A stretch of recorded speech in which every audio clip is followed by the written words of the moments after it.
Chapter 1. Lucy looks into a wardrobe. Once there were 4 children whose names were Peter, Susan, Edmund, and Lucy. This story is about something that happened to them when they were sent away from London during the war because of the air raids. They were sent to the house of an old professor who lived in the heart of the country, 10 miles from the nearest railway station and 2 miles from the nearest post office. He had no wife, and he lived in a very large house with a housekeeper called Mrs. Macready and 3 servants. Their names were Ivy, Margaret, and Betty, but they do not come into the story much. He himself was a very old man with shaggy white hair which grew over most of his face as well as on his head, and they liked him almost at once. But on the first evening, when he came out to meet them at the front door, he was so odd-looking that Lucy, who was the youngest, was a little afraid of him, and Edmund, who was the next youngest, wanted to laugh and had to keep on pretending he was blowing his nose to hide it. As soon as they had said goodnight to the professor and gone upstairs on the first night, the boys came into the girls' room and they all talked it over. "We've fallen on our feet and no mistake," said Peter. "This is going to be perfectly splendid. That old chap will let us do anything we like." "I think he's an old dear," said Susan. "Oh, come off it," said Edmund, who was tired and pretending not to be tired, which always made him bad-tempered. "Don't go on talking like that."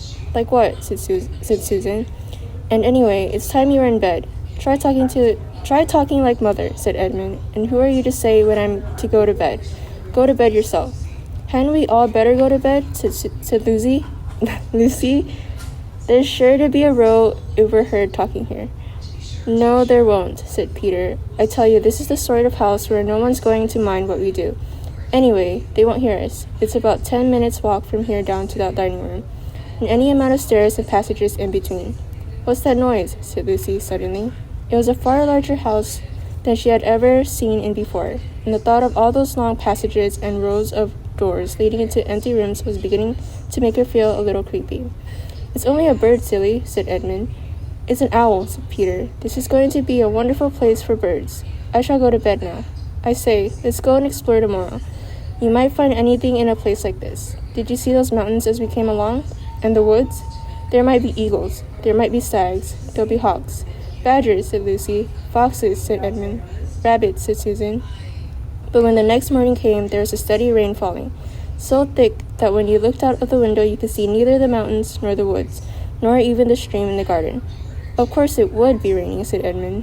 They had just finished their breakfast with the professor and were upstairs in the room he had set apart for them, a long, low room with 2 windows looking out in one direction and 2 in another. "Do stop grumbling, Ed," said Susan. 10 to 1, it'll clear up in an hour or so. And in the meantime, we're pretty well off. There's a wireless and lots of books." "Not for me," said Peter. "I'm going to explore in the house." Everyone agreed to this, and that was how the adventures began. It was the sort of house that you never seemed to come to the end of, and it was full of unexpected places. The first few doors they tried led only into spare bedrooms, as everyone had expected that they would, but soon they came to a very long room full of pictures, and there they found a suit of armor. And after that was a room all hung with green, with a harp in one corner. And then came 3 steps down and 5 steps up, and then a kind of little upstairs hall and a door that led out onto a balcony. And then a whole series of rooms that led into each other and were lined with books, most of them very old books and some bigger than a Bible in a church. And shortly after that, they looked into a room that was quite empty except for one big wardrobe, the sort that has a looking glass in the door. There was nothing else in the room at all except a dead blue bottle on the windowsill.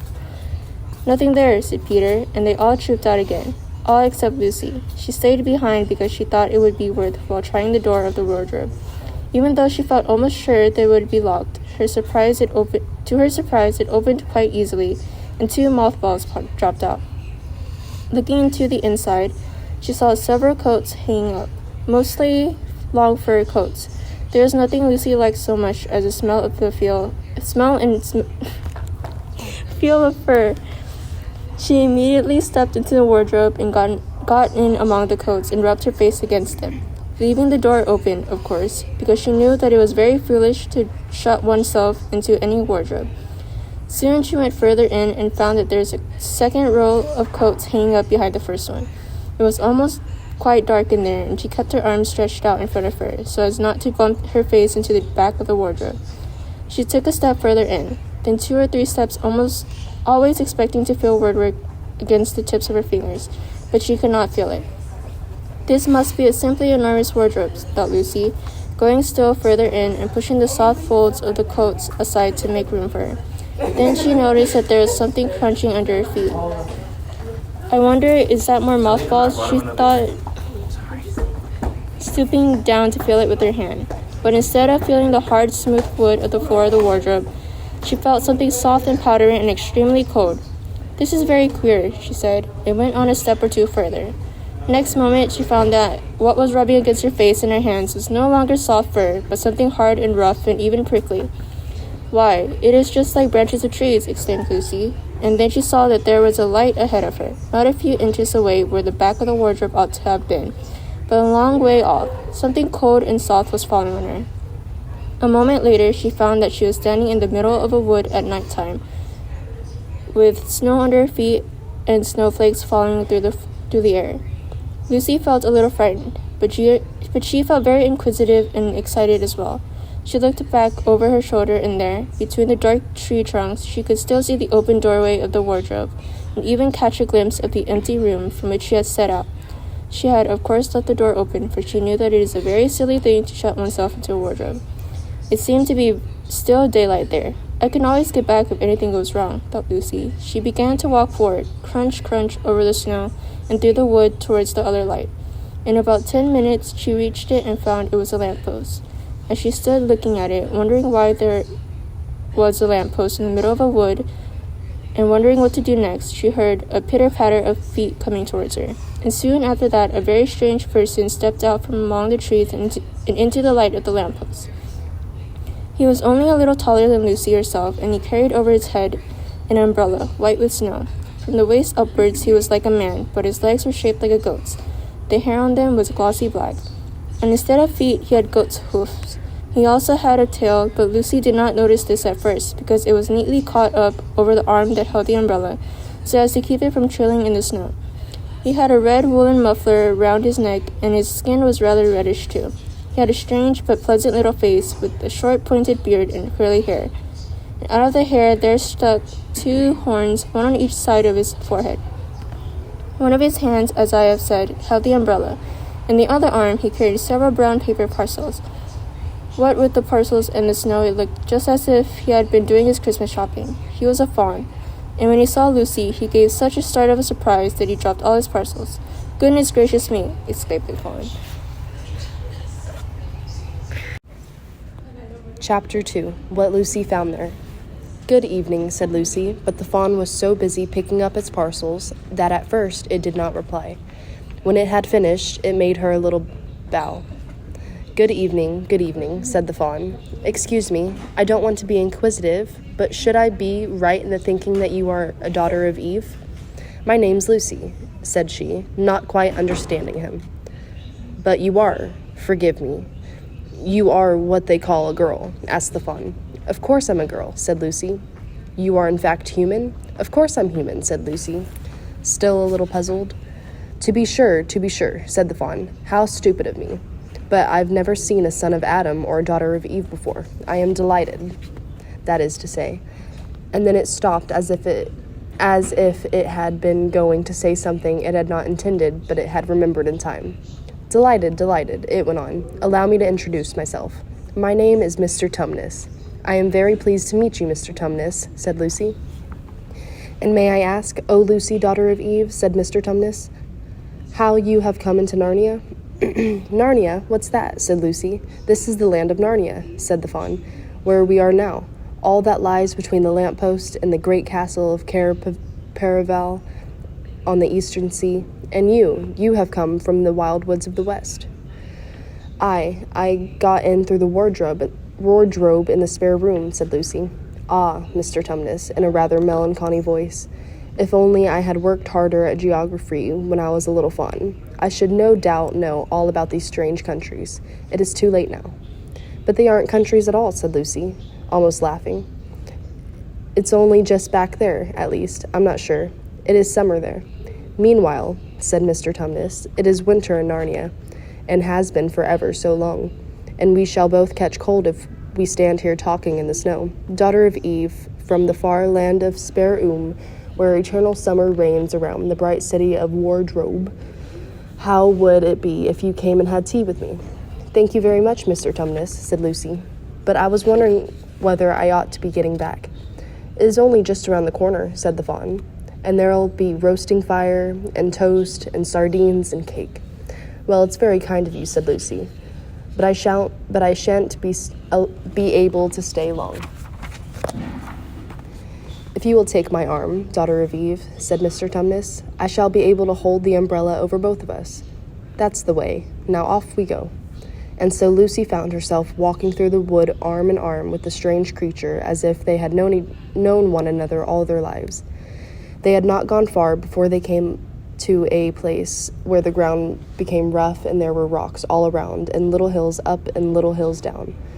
At the bottom of one small valley, Mr. Tumnus turned suddenly aside as if he were going to walk straight into an unusually large rock. But at the last moment, Lucy found he was leading her into the entrance of a cave. As soon as they were inside, she found herself blinking in the light of a wood fire.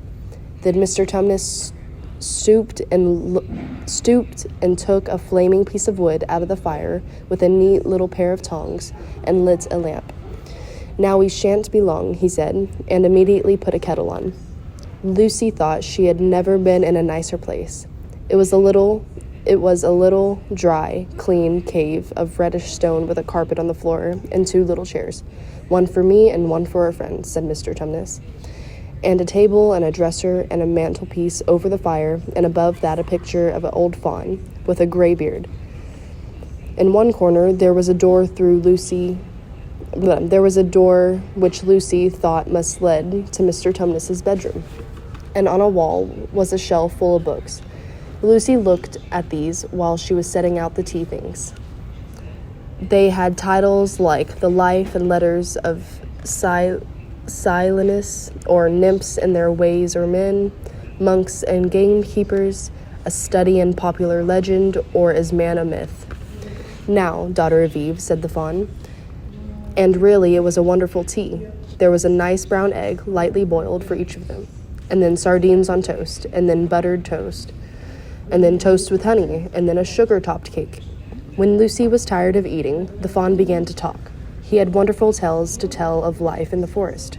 He told about the midnight dances and how the nymphs who lived in the wells and the dryads who lived in the trees came out to dance with the fawns. About long hunting parties after the milk-white stag who could give you wishes if you caught them. About feasting and treasure-seeking with the wild red dwarves in the deep mines and caverns far beneath the forest floor. And then about summer when the woods were green and old Silenus on his fat donkey would come to visit them. And sometime Bacchus himself and the streams would run with wine instead of water, and the whole forest would give itself up to jollification for weeks on end. Now that isn't always winter now, he added gloomily. Then, to cheer himself up, he took out from its case on the dresser a strange little flute that looked as if it were made from straw and began to play. As the tune he played made Lucy want to cry and laugh and dance and go to sleep all at the same time, it must have been hours later when she shook herself and said, "Oh, Mr. Tumnus, I'm so sorry to stop you. I do love that tune, but really, I must go home. I only meant to stay it for a few minutes." "It's no good now, you know," said the fawn, laying down its flute and shaking its head at her very sorrowfully. "No good," said Lucy, jumping up and feeling rather frightened. "What do you mean? I've got to go home at once. The others will be wondering what has happened to me." But a moment later, she asked, "Mr. Tumnus, whatever is the matter?" For the fawn's brown eyes had filled with tears, and the tears began to trickle down his cheeks. And soon they were running off the end of his nose, and at last it covered his face with his hands and began to howl. Mr. Tumnus, said Lucy in great distress. Don't, what's the matter? Aren't you well? Dear Mr. Tumnus, do tell me what is wrong." But the fawn continued sobbing as if its heart would break, and even when Lucy went over and put her arms round him and lent him her handkerchief, he did not stop. He merely took the handkerchief and kept on using it, wringing it out with both hands whenever it got too wet to be any more use. so that presently Lucy, standing in a damp patch.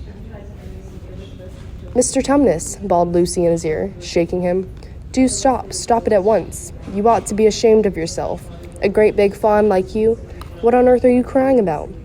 Oh, sobbed Mr. Tumnus. "I'm crying because I'm such a bad fawn." "I don't think you are a bad fawn at all," said Lucy. "I think you are a very good fawn. You are the nicest fawn I've ever met." Oh, you wouldn't say that if you knew," replied Mr. Tumnus between his sobs. "No, I am a bad fawn. I don't suppose there ever was a worse fawn since the beginning of the world." "But what have you done?" asked Lucy. "My old father now," said Mr. Tumnus.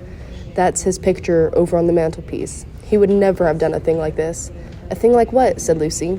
"Like what I've done," said the fawn. "Taken service under the White Witch. That's what I am. I'm in the pay of the White Witch." "The White Witch? Who is she?" "Why, it is she that has got all Narnia under her thumb. It's she that makes it always winter and never Christmas. Think of that." "How awful," said Lucy. "But what does she pay you for?" "That's the worst of it," said Mr. Tumnus with a deep groan. "I'm a kidnapper for her. That's what I am. Look at me, daughter of Eve. Would you believe that I'm the sort of fawn to meet a poor innocent child in the wood, one that had never done me any harm, and pretend to be friendly with it and invite it home to my cave, all for the sake of luring it asleep and then handing it over to the White Witch?" "No," said Lucy. "I'm sure you wouldn't do anything of the sort." "But I have," said the fawn.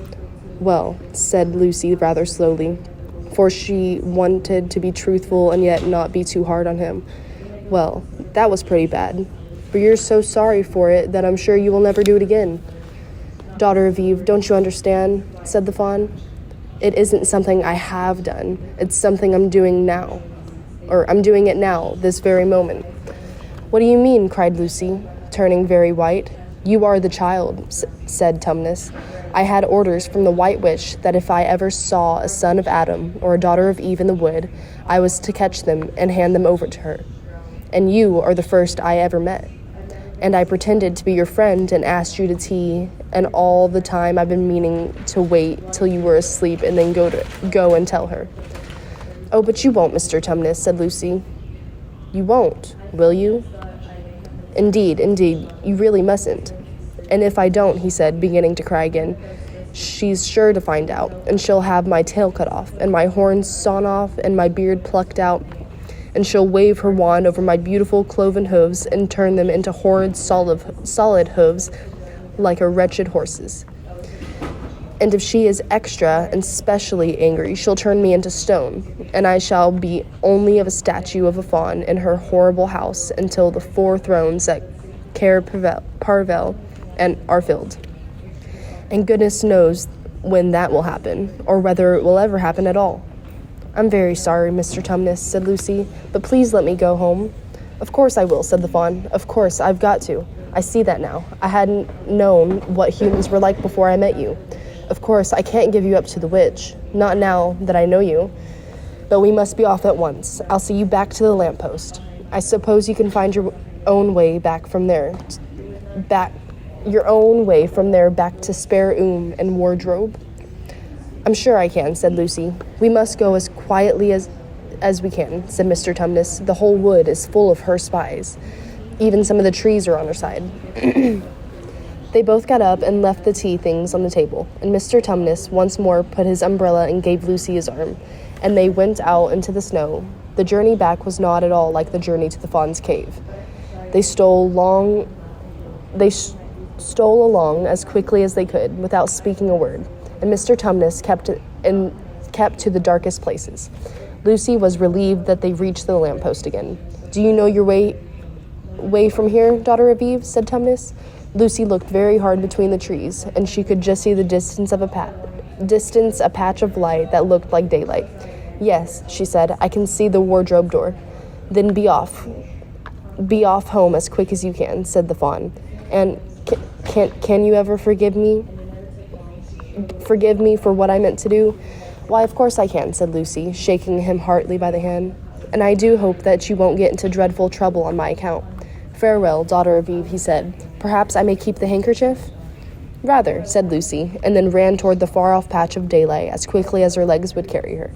And presently, instead of rough branches brushing past her as she felt coats, instead of crunching snow under her feet, she felt wooden boards, and all at once she found herself jumping out of the wardrobe into the same empty room from which the whole adventures had started. She shut the wardrobe door tightly behind her and looked around, panting for breath. It was still raining, and she could hear voices of the others in the passage. "I'm here," she shouted. "I'm here. I've come back. I'm all right." Chapter 3. Edmund in the Wardrobe. Lucy ran out of the empty room into the passage and found the other three. "It's all right," she repeated. "I've come back." "What on earth are you talking about, Lucy?" asked Susan. "Why," said Lucy in amazement, "haven't you all been wondering where I was?" "So you've been hiding, have you?" said Peter. "Poor old Lou. Hiding and nobody noticed. You'll have to hide longer than that if you want people to start looking for you." "But I've been away for hours and hours," said Lucy. The others all stared at her, or at one another. "Batty," said Edmund, tapping his head. "Quite batty." "What do you mean, Lou?" asked Peter. "What I said," answered Lucy. "It was just after breakfast when I went into the wardrobe, and I've been away for hours and hours, and had tea, and all sorts of things have happened." "Don't be silly, Lucy," said Susan. "We've only just come out of that room a moment ago, and you were there then." "She's not being silly at all," said Peter. "She's just making up a story." "For fun, aren't you, Lou? And why wouldn't she?" "No, Peter, I'm not," she said. It's a magic wardrobe. There's a wood inside it, and it's snowing. And there's a faun and a witch, and it's called Narnia. Come and see." The others did not know what to think, but Lucy was so excited that they all went back with her into the room. She rushed ahead of them, flung open the door of the wardrobe, and cried, "Now, go in and see for yourselves." "Why, you goose," said Susan. The freshman class has just been released. "Why, you goose," said Susan, putting her head inside and pulling the fur coats apart. "It's just an ordinary wardrobe. Look, there's the back of it."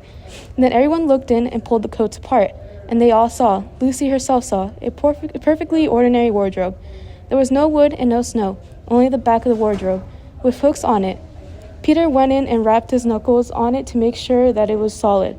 "A jolly good hoax, Lou," he said as he came out again. "You have really taken us in, I must admit. We half believed you." "But it wasn't a hoax at all," said Lucy. "Really and truly, it was all different a moment ago. Honestly, it was, I promise." "Come, Lou," said Peter, "that's going a bit far. You've had your joke. Hadn't you better drop it now?" Lucy grew very red in the face and tried to say something, though she hardly knew what she was trying to say, and burst into tears. For the next few days she was very miserable. She could have brought herself to say that the whole thing was only a story and made up for fun. But Lucy was a very truthful girl, and she knew that she was really in the right, and she could not bring herself to say this. The others who thought she was telling a lie, and a silly lie too, made her very unhappy. The two elder ones did this without meaning to do it, but Edmund could be spiteful, and on this occasion he was spiteful. He sneered and jeered at Lucy and kept on asking her if she had found any other countries and other cupboards all over the house. What made it worse was that these days out to have been delightful. The weather was fine, and they were out of the doors from morning to night, bathing, fishing, climbing trees, and lying in the heather. But Lucy could not properly enjoy any of it, and so things went on until the next wet day. That day, when it came to the afternoon and there was still no sign of break in the weather, they decided to play hide and seek. Susan was it, and as soon as the others scattered to hide, Lucy went to the room where the wardrobe was. She did not mean to hide in the wardrobe, because she knew she would only set others talking again about the whole wretched business. But she did want to have one more look inside it.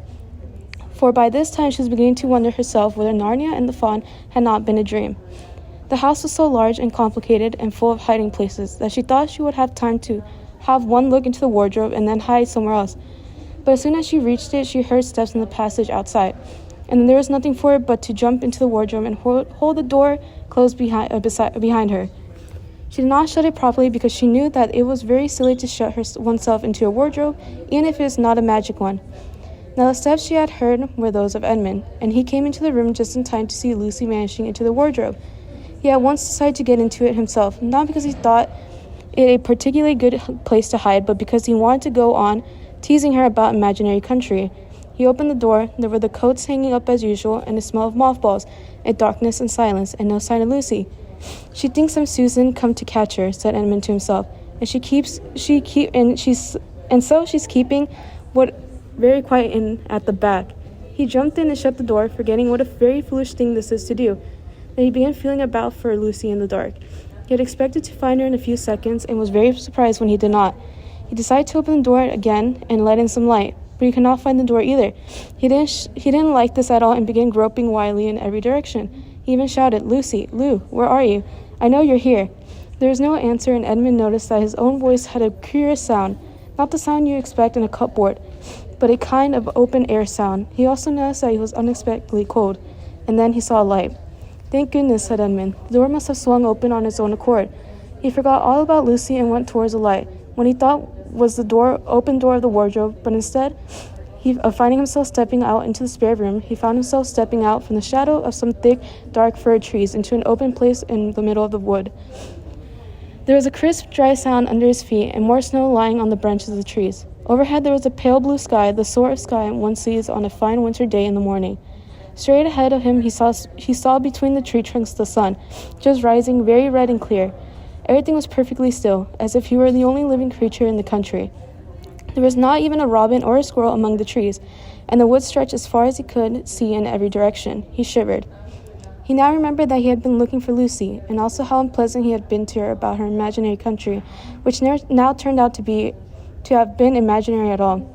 He thought that she must be somewhere quite close, and he shouted, "Lucy, Lucy, I'm here too, Edmund." There was no answer. "She's angry about all the things I've been saying lately," thought Edmund. And though he did not like to admit that he had been wrong, he also did not much like being alone in a strange, cold, quiet place. So he shouted again, "I say, Lou, I'm sorry I didn't believe you. I see now you were right all along. Do come out. Make it pax." Still there was no answer. "Just like a girl," said Edmund to himself, "sulking somewhere and won't accept an apology." He looked round him again and decided he did not much like this place, and he had almost made up his mind to go home, when he heard very off in the wood a sound of bells. He listened, and the sound came nearer and nearer. At last there swept into sight a sledge drawn by 2 reindeer. The reindeer were about the size of Shetland ponies, and their hair was so white that even the snow hardly looked white compared with them. Their branching horns were gilded and shone like something on fire when the sunrise caught them. Their harness was of scarlet leather and covered with bells. On the sledge, driving the reindeer, sat a fat dwarf who would have been about 3 feet high if he had been standing. He was dressed in polar bear's fur, and on his head he wore a red hood with a long gold tassel hanging down from his point. His huge beard covered his knees and served him instead of a rug. But behind him, on a much higher seat in the middle of the sledge, sat a very different person, a great lady, taller than any woman that Edmund had ever seen. She was also covered in white fur up to her throat and held a long, straight golden wand in her right hand and wore a golden crown on her head. Her face was white, not merely pale, but white like snow or paper or icing sugar. Except for her very red mouth, it was a beautiful face in other respects, but proud and cold and stern. The sledge was a fine white as it came sweeping towards Edmund with the bells jingling and the dwarf cracking his whip and the snow flying up on each side of it. "Stop," said the lady, said the dwarf, and the dwarf pulled the reindeer up so sharp that they almost sat down. Then they covered themselves and stood champing their bits and blowing. In the frosty air, the breath coming out of their nostrils looked like smoke. "And what, pray, are you?" said the lady, looking at Edmund. My name's Edmund," said Edmund rather awkwardly. He did not like the way she looked at him. The lady frowned. "Is that how you address a queen?" she asked, looking sterner than ever. "I beg your pardon, your majesty? I didn't know," said Edmund. "Not know the Queen of Narnia," she cried. "Ha, you shall know us better hereafter, but I repeat, what are you?" "Please, your majesty," said Edmund, "I don't know what you mean. I'm at school. At least it's the holidays now." Chapter 4. Turkish Delight. "But what are you?" said the queen again. "Are you a great overgrown dwarf that has cut off its beard?" "No, your majesty," said Edmund. "I never had a beard. I'm a boy." "A boy," said she. "Do you mean you are a son of Adam?" Edmund stood still, saying nothing. He was too confused by this time to understand what the question meant. "I see you are an idiot. Whatever else you may be," said the queen. "Answer me, once and for all, or I shall lose my patience. Are you human?" "Yes, your majesty," said Edmund. "And how, pray, did you come to enter my dominions?" "Please, your majesty, I came in through a wardrobe." "A wardrobe? What do you mean?" I opened a door and just found myself here, your majesty," said Edmund. "Ha," said the queen, speaking more to herself than to him. A door from the world of men. I have heard of such things. This may wreck all, but he is only one, and he is easily dealt with." As she spoke those words, she rose from her seat and looked Edmund full in the face. her eyes flaming. At the same moment she raised her wand. Edmund felt sure that she was going to do something dreadful, but he seemed unable to move. Then, just as he gave himself up for lost, she appeared to change her mind. "My poor child," she said in a quite different voice. "How cold you look. Come and sit with me here on the sledge, and I will put my mantle around you, and we will talk." Edmund did not like this arrangement at all, but he dared not disobey. He stepped onto the sledge and sat at her feet, and she put a fold of her fur mantle around him and tucked it well in. "Perhaps something hot to drink?" said the queen. "Should you like that?" "Yes, please, your majesty," said Edmund, whose teeth were chattering. The queen took from somewhere among her wrappings a very small bottle which looked as if it were made of copper. Then, holding out her arm, she let one drop fall from it and onto the snow beside the sledge. Edmund saw the drop for a second in mid-air, shining like a diamond. But the moment it touched the snow, there was a hissing sound, and there stood a jeweled cup full of something that steamed. The dwarf immediately took this and handed it to Edmund with a bow and smile. Not a very nice smile. Edmund felt much better as he began to sip the hot drink. It was something he had never tasted before, very sweet and foamy and creamy, and it warmed him right down to his toes. "It is dull, son of Adam, to drink without eating," said the queen presently. "What would you like best to eat?" "Turkish delight, please, your majesty," said Edmund.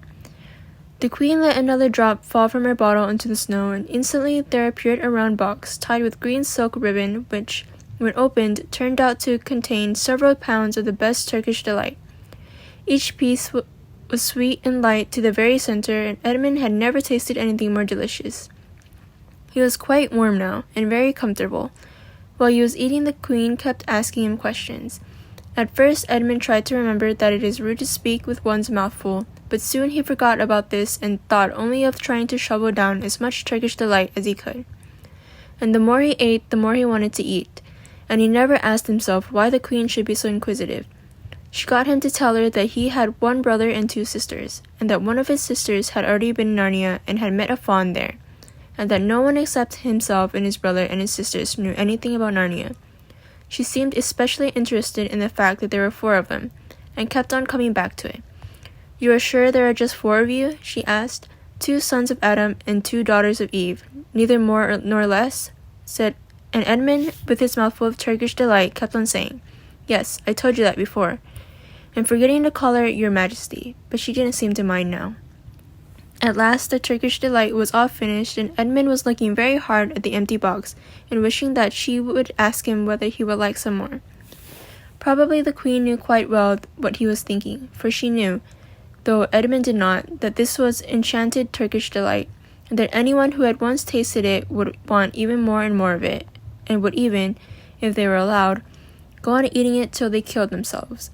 But she did not offer him any more. Instead, she said to him, "Son of Adam, I should so much like to see your brother and your 2 sisters. Will you bring them to see me?" "I'll try," said Edmund, still looking at the empty box, "because, if you did come again, bring them with you, of course, I'd be able to give you some more Turkish delight. I can't do it now. The magic will only work once. In my own house, it would be another matter." "Why can't we go to your house now?" said Edmund. When he had first got into the sledge, he had been afraid that she might drive away with him to some unknown place from which he would not be able to get back, but he had forgotten about that fear now. "It is a lovely place, my house," said the queen. "I am sure you will like it. There are whole rooms full of Turkish delight, and what's more, I have no children of my own. I want a nice boy whom I could bring up as a prince, and who would be king of Narnia when I am gone. While he was prince, he would wear a gold crown and eat Turkish delight all day long. And you are much the cleverest and handsomest young man I've ever met. I think I would like to make you my prince, someday, when you bring the others to visit me." "Why not now?" said Edmund. His face had become very red, and his mouth and fingers were sticky. He did not look either clever or handsome, whatever the queen might say. "Oh, but if I took you there now," said she, "I shouldn't see your brother and your sisters. I very much want to know your charming relations. You are to be the prince and later on the king. That is understood. But you must have courtiers and nobles. I will make your brother a duke and your sisters duchesses." "There's nothing special about them," said Edmund. "And anyway, I could always bring them some other time. Ah, but once you are in my house, said the queen, you might forget all about them. You would be enjoying yourself so much that you wouldn't want the bother of going to fetch them. No, you must go back to your own country now and come to me another day, with them. You understand? It is no good coming without them. But I don't even know the way back to my own country, pleaded Edmund. That's easy, answered the queen. Do you see that lamp? She pointed with her wand, and Edmund turned and saw the lamppost under which Lucy had met the fawn. Straight on beyond that is the way to the world of men. And now look the other way. Here she pointed in the opposite direction. And tell me if you can see two little hills rising above the trees. I think I can, said Edmund. Well, my house is between those two hills. So next time you come, you have only to find the lamppost and look for those two hills and walk through the wood till you reach my house. But remember, you must bring the others with you. I might have to be very angry with you if you come alone. I'll do my best, said Edmund. And, by the way, said the queen, you needn't tell them about me. It would be fun to keep it a secret between us two, wouldn't it? Make it a surprise for them. Just bring them along to the two hills. A clever boy like you will easily think of some excuse for doing that. And when you come to my house, you could just say, let's see who lives here, or something like that. I am sure that would be best. If your sister has met one of the fawns, she may have heard strange stories about me. Nasty stories that might make her afraid to come to me. Fawns will say anything, you know. And now, please, said Edmund suddenly, please, couldn't I have just one piece of Turkish delight to eat on the way home? No, said the queen with a laugh. You must wait till next time. While she spoke, she signaled to the dwarf to drive on. But as the sledge swept away out of sight, the queen waved to Edmund, calling out, next time, don't forget, come soon. Edmund was still staring after the sledge when he heard someone calling his own name, and looking around, he saw Lucy coming toward him from another part of the wood. Oh, Edmund, she cried, so you've got in too, isn't it wonderful? And now, all right, said Edmund. I see you are right, and it's a magic wardrobe after all. I'll say I'm sorry if you like, but where on earth have you been all this time? I've been looking for you everywhere. If I had known you had gotten, I'd have waited for you, said Lucy, who was too happy and excited to notice how snappishly Edmund spoke or how flushed and strange his face was. I've been having lunch with the dear Mr. Tumnus, the fawn, and he's very well, and the White Witch has done nothing to him for letting me go. So he thinks she can't have found out, and perhaps everything is going to be all right after all. The White Witch? Said Edmund. Who's she? She is a perfectly terrible person, said Lucy. She calls herself the Queen of Narnia, though she has no right to be queen at all. And all the fauns and dryads and naiads and dwarfs and animals, at least all the good ones, simply hate her. And she can turn people into stone and do all kinds of horrible things. And she has made a magic so that it is always winter in Narnia, always winter, but it never gets to Christmas. And she drives on about a sledge, drawn by reindeer, with her wand in her hand and a crown on her head. Edmund was already feeling uncomfortable from having eaten too many sweets, and when he heard that the lady he had made friends with was a dangerous witch, he felt even more uncomfortable.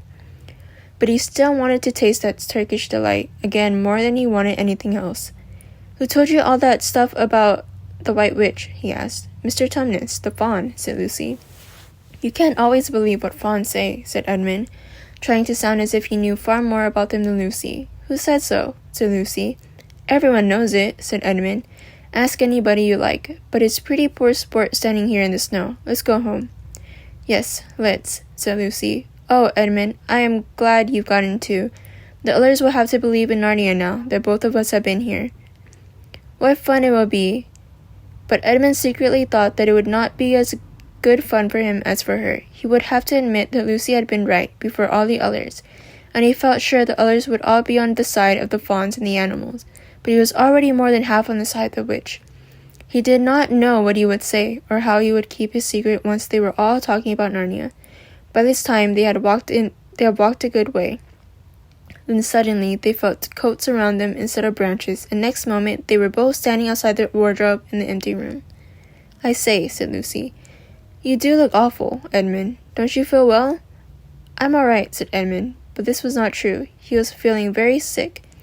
Come on then, said Lucy. Let's find the others. What a lot we shall have to tell them, and what wonderful adventures we shall have now that we're all in it together. Chapter 5, Back on this side of the road. Because the game of hide and seek was still going on, it took Edmund and Lucy some time to find the others. But when at last they were all together, Lucy burst out, "Peter, Susan, it's all true. Edmund has seen it too. There's a country you can get through the wardrobe." Edmund and I both got in. We met one another in the wood. "Go on, Edmund. Tell them all about it." "What's all this about, Ed?" said Peter. And now we come to one of the nastiest things in the story. Up to that moment, Edmund had been feeling sick and sulky and annoyed with Lucy for being right, but he hadn't made up his mind on what to do. When Peter suddenly asked him the question, he decided all at once to do the meanest and most spiteful thing he could think of. He decided to let Lucy down. "Tell us, Ed," said Susan, and Edmund gave you a very superior look as if he was far older than Lucy there, and then a little snigger and said, "Oh yes, Lucy, and I have been playing, pretending that all her story about a country in a wardrobe is true, just for fun of course. There's nothing there really." Poor Lucy gave Edmund one look and rushed out of the room. Edmund, who was becoming a nastier person every minute, thought that he had scored a great success and went on to say, "There she goes again. What's the matter with her? That's the worst of the young kids. They always—" "Look here," said Peter, turning on him savagely. "Shut up. You've been perfectly basted to Lou ever since she started this nonsense about the wardrobe, and now you want to play games with her about it and sending her off again. I believe you did it simply out of spite." "But it's all nonsense," said Edmund, very taken aback. "Of course it's all nonsense," said Peter. "That's just the point. Lou was perfectly all right when we left home, but since we've been down here, she seems to be either going queer in the head or else turning into a most frightful liar. But whichever it is, what good do you think you'll do by jeering it and nagging at her one day, encouraging her the next?" I thought, said Edmund, but he couldn't think of anything to say. "You didn't think anything at all," said Peter. "It's just spite. You've always liked being beastly to anyone smaller than yourself. We've seen that at school before now." "Do stop it," said Susan. "It won't make things any better having a row between you two. Let's go and find Lucy." It was not surprising that when they found Lucy had a good deal later. Everyone should see that she had been crying. Nothing they could say to her made any difference. She stuck to her story and said, "I don't care what you think, and I don't care what you say. You can tell to the professor, or you can write to mother, or you can do anything you like. I know I've met a fawn in there, and I wish I'd stay there, and you are like all beasts." It was an unpleasant evening. Lucy was miserable, and Edmund was beginning to feel that Wilhelm wasn't working as well as he had expected. The two older ones were beginning to think that Lucy was out of her mind. They stood in the passage talking about it in the whispers long after she had gone to bed. The result was the next morning they decided that they really would go and tell the whole thing to the professor. "He will write to father if he thinks there really is something wrong with Lou," said Peter. "It's gone beyond us." So they went out and knocked at the study door, and the professor said, "Come in," and got up, found chairs for them, and said he was quite at their disposal. Then he sat listening to them with tips of his fingers pressed together and never interrupting till they had to finish the whole story. After he said nothing for quite a long time, then he cleared his throat and said that the last thing either of them ever expected. "How do you know?" he asked. "That's your sister's story, is it not true?" "Oh, but," began Susan, and then stopped. Anyone could see from an old man's face that he was perfectly serious. Then Susan pulled herself together and said, "But Edmund said they had only been pretending." "That is a point," said the professor, "which certainly deserves consideration, very carefully consideration. For instance, if you will excuse me for asking the question, does your experience lead you to regard your brother or your sister as a more reliable? I mean, which is more the truthful?" "That's just funny thing about it, sir," said Peter. "Up till now I'd have to say that Lucy every time." "And what do you think, my dear?" said the professor, turning to Susan. "Well," said Susan, "in general I'd say the same as Peter, but this couldn't be true. All this about the wood and the fawn." "This is more than I know," said the professor, "and the charge of lying against someone whom you all have always found truthful is a very serious thing indeed." "We were afraid it might have been lying," said Susan. "We thought there might be something wrong with Lucy." "Madness, you mean," said the professor, quite coolly. "Oh, you can make your minds easy about that. One has to only look at her and talk to her that she is not mad." "But then," said Susan, and stopped. She had never dreamed that a grown-up would talk to like the professor and didn't know what to think. "Look, logic," said the professor half to himself. "Why don't they teach you logic at these schools? There are only 3 possibilities. Either your sister's telling lies, or she is mad, or she is telling you the truth. You know she doesn't tell lies, and it is obvious that she is not mad for the moment, that unless any further evidence, we must assume that she is telling the truth." Susan looked at him very hard and was quite sure from the expression on his face that he was not making fun of them. "But how could it be true, sir?" said Peter. "Why do you say that?" asked the professor. "Well, for one thing," said Peter, "if it was real, why doesn't everyone find this country every time they go to the wardrobe? I mean, there was nothing there when we looked. Even Lucy didn't pretend there was." "What has to do with it?" said the professor. "Well, certain things are real. They're there all the time." "Are they?" said Professor, and Peter did not know quite to say. "But there was no time," said Susan. "Lucy had no time to have gone anywhere, even if there was such a place. She came running after us the moment we were out of the room. It was less than a minute, and she pretended to have been hours away. That is the very thing that makes her story so likely to be true," said the professor. If there was really a door in this house that leads to some other world, if I say she had gone into another world, I should not be surprised to find that the other world had a separate time of its own, so that however long you stay there, it would never take up any of our time. On the other hand, I don't think many girls of her age would invent that idea for themselves. She had been pretending she would have been in for a reasonable time before she coming out and telling her story." "But do you really mean, sir," said Peter, "that there could be other worlds all over the place, just around the corner, like that?" "Nothing is more probable," said the professor, taking off his spectacles and beginning to polish themselves. While he muttered to himself, "I wonder what they do to teach these at that school. What are we to do?" said Susan. She felt that the conversation was beginning to get off the point. "My dear young lady," said the professor, suddenly looking up, with a very sharp expression at the both of them, "there's one plan which none of us has suggested, and which is well worth trying." "What's that?" said Susan. We might all try minding our own business," and he said. That was the end of our conversation. After this, things were a good deal better for Lucy. Peter saw it too. Edmund stopped jeering at her, and neither she nor anyone else felt inclined to talk about the wardrobe. It had become a rather alarming subject, and so far at the time it looked as if the adventure was coming to an end.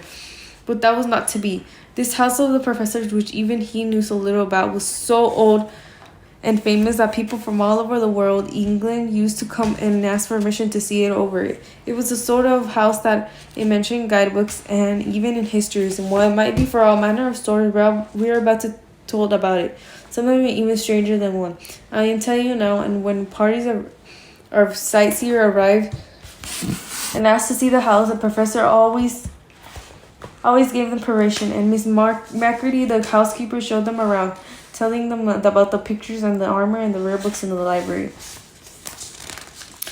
Macready was not fond of children and did not like to be interrupted when she was telling visitors all the things she knew. She had to say to Susan and Peter almost on the first morning, "And please remember you're keeping out of the way whenever I'm taking a party over the house, just as if anyone else will want to wait half the morning trailing round with the crowd of strangers grown up," said Edmund. And the other three thought the same. That was how the adventure began for the second time. A few mornings later, Peter and Edmund were looking at the suit of armor and wondering if they could take it to the bits when the two girls rushed in the room and said, "Look out, here comes the Macready and a whole gang with her." "Sharp's the word," said Peter, and all four made off through the door at the far end. But when they got out of the green room and beyond into the library, they suddenly heard voices ahead of them and realized that Miss Macready must be bringing her party of sightseers up the back stairs instead of the front stairs as they had expected. And after that, whether it was that they lost their heads or that Miss Macready was trying to catch them, or so that some magic in the house had come to life and was chasing them into Narnia, they seemed to find themselves being followed everywhere. Until at last Susan said, "Oh, bother those trippers. Here, let's get into the wardrobes till they pass. No one will follow us in there." But in the moment they were inside, they heard voices in the passage, and then someone fumbling at the door, and then they saw the handle turning. "Quick," said Peter, "there's nowhere else," and flung open the wardrobe. All four of them bundled up inside and sat there panting in the dark. Peter held the door closed but did not shut it, for of course he remembered, as every sensible person does, that you should never shut yourself up in a wardrobe. Chapter 6. Into the Forest.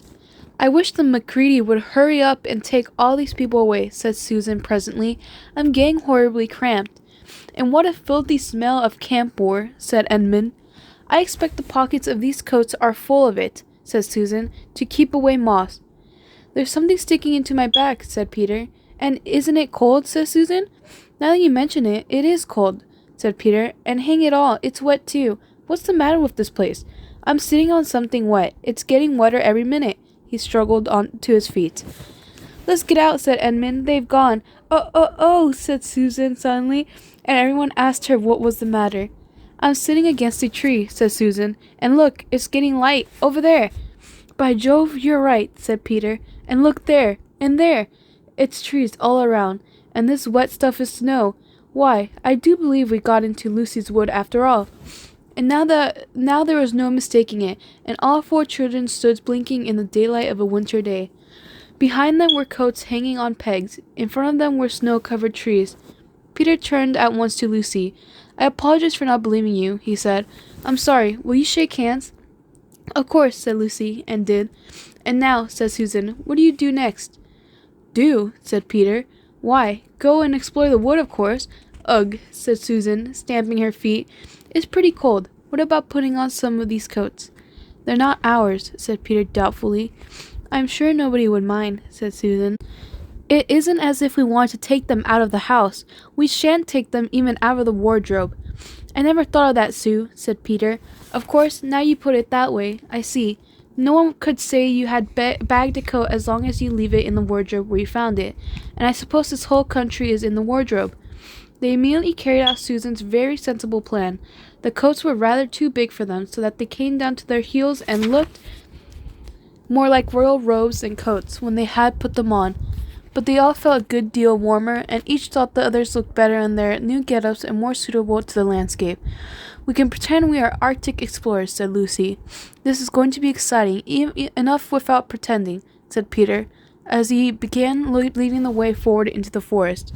There were heavy, darkish clouds overhead, and it looked as if there might be more snow before night. I say, began Edmund presently, aren't we to be bearing a bit more to the left, that is, if we were aiming for the lamp-post? He had forgotten for the moment that he must pretend never to have been in the wood before. The moment the words were out of his mouth, he realized that he had given himself away. Everyone stopped. Everyone stared at him. Peter whistled. So you really were here, he said. That time Lou said she met you in here, and you made out she was telling lies. There was a dead silence. Well, of all poisonous little beasts, said Peter, and shrugged his shoulders and said no more. There seemed indeed no more to say, and presently the 4 resumed their journey. But Edmund was saying to himself, I'll pay you all out for this, you pack of stuck-up, self-satisfied prigs. Where are we going anyway? Said Susan, chiefly for the sake of changing the subject. I think Lou ought to be the leader, said Peter. Goodness knows she deserves it. Where will you take us, Lou? What about going to see Mr. Tumnus? Said Lucy. He's a nice fawn I told you about. Everyone agreed to this and off they went, walking briskly and stamping their feet. Lucy proved a good leader. At first she wondered whether she would be able to find the way, but she recognized an old-looking tree on one place and a stump in another, and brought them on to where the ground became uneven and on into the little valley, and at least to the very door of Mr. Tumnus's cave. But there a terrible surprise awaited them. The door had been wrenched off its hinges and broken to bits. Inside, the cave was dark and cold, and had the damp feel and smell of a place that had not been lived in for several days. Snow had drifted in from the doorway and was heaped on the floor, mixed with something black, which turned out to be the charred sticks and ashes from the fire. Someone had apparently flung it about the room and then stamped it out. The crockery lay smashed on the floor, and the picture of the fawn's father had been slashed into shreds with a knife. This is a pretty good washout, said Edmund. Not much good coming here. What is this? Said Peter, stooping down. He had just noticed a piece of paper which had been nailed through the carpet to the floor. Is there anything written on it? asked Susan. Yes, I think there is, answered Peter, but I can't read it in this light. Let's get out into the open air. They all went out in the daylight and crowded round Peter as he read out the following words. The former occupant of these premises, the Fawn Tumnus, is under arrest and awaiting his trial on a charge of the Queen of high treason against her Imperial Majesty Jadis, Queen of Narnia, Chantelaine of Cair Paravel, Empress of the Lone Islands, etc. Also of comforting her said Majesty's enemies, harboring spies and fraternizing with humans. Signed, Mogram, Captain of the Secret Police. Long live the Queen. The children stared at each other. I don't know what I'm going to like this place after all, said Susan. Who is this Queen, Lou? Said Peter. Do you know anything about her? She isn't a real queen at all, answered Lucy. She's a horrible witch, the White Witch. All the wood people hate her. She has made an enchantment over the whole country so that it was always winter here and never Christmas. I wonder if there's any point in going on, said Susan. I mean, it doesn't seem particularly safe here, and it looks as if it won't be much fun either. And it's getting colder every minute, and we've brought nothing to eat. What about just going home?" "Oh, but we can't," said Lucy suddenly. "Don't you see? We can't just go home. Not after this. It is all on my account that the poor fawn has got into this trouble. He hid me from the witch and showed me the way back. That's what it means by comforting the queen's enemies and fraternizing with humans. We simply must try to rescue him." "A lot we could do," said Edmund, "when we haven't even got anything to eat." "Shut up, you," said Peter, who was still very angry with Edmund. "What do you think, Susan? I have a horrid feeling that Lou is right," says Susan. "I don't want to go a step further, and I wish we'd never come back, but I think we must try to do something for Mr. whatever his name is, I mean the fawn." "That's what I feel too," said Peter. "I'm worried about having no food with us. I'll vote for going back and getting something from the larder, only there doesn't seem to be any certainty of getting into this country again when once you've got out of it. I think we'll have to go on." "So do I," said both the girls.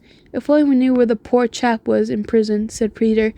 They were all still wondering what to do next, when Lucy said, "Look, there's a robin with such a red breast. It's the first bird I've ever seen here, I say. I wonder, can birds talk in Narnia? It almost looks as if it wanted to say something to us." Then she turned to the robin and said, "Please, can you tell us where Mr. Tumnus and Fawn has been taken to?"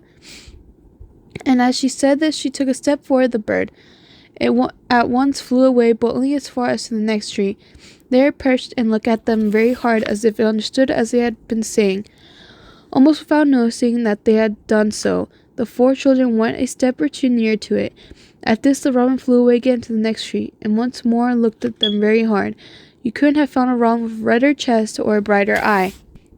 "Do you know," said Lucy, "I really believe he means us to follow him.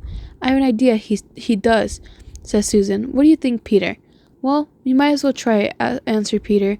The robin appeared to understand the matter thoroughly. It kept going from tree to tree, always a few yards ahead of them, but always so near that they could easily follow it. In this way it led them on slightly downhill. Whenever the robin alighted, a little shower of snow would fall off the branch. Presently the clouds parted overhead, and the winter sun came out, and the snow all around them grew dazzlingly bright. They had been traveling in this way for about half an hour with the two girls in front, when Edmund said to Peter, "If you're not still too high and mighty to talk to me, I have something to say which you'd better listen to." "What is it?" asked Peter. "Hush, not so loud," said Edmund. "There's no good frightening the girls, but have you realized what we're doing?" "What?" said Peter, lowering his voice to a whisper.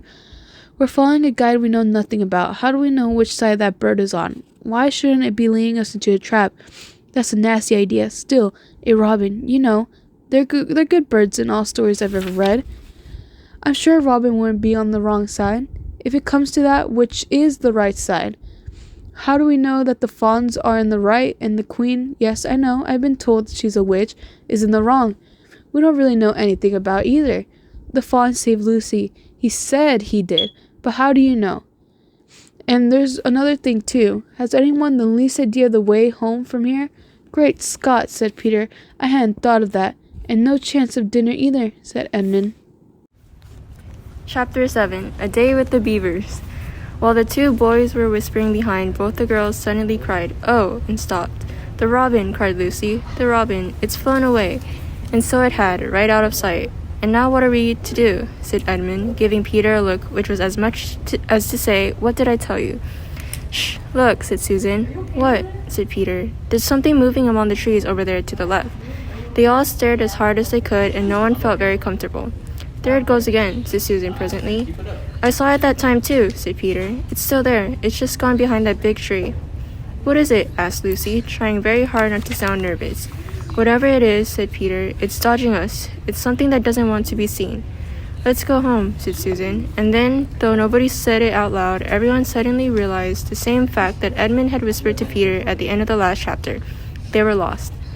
"What's it like?" said Lucy. It's a kind of animal," said Susan. And then, look, quick, there it is." They all saw it this time, a whiskered furry face which had looked out at them from behind a tree. But this time it didn't immediately draw back. Instead, the animal put its paw against its mouth just as humans put their finger on their lips when they are signaling to you to be quiet. Then it disappeared again.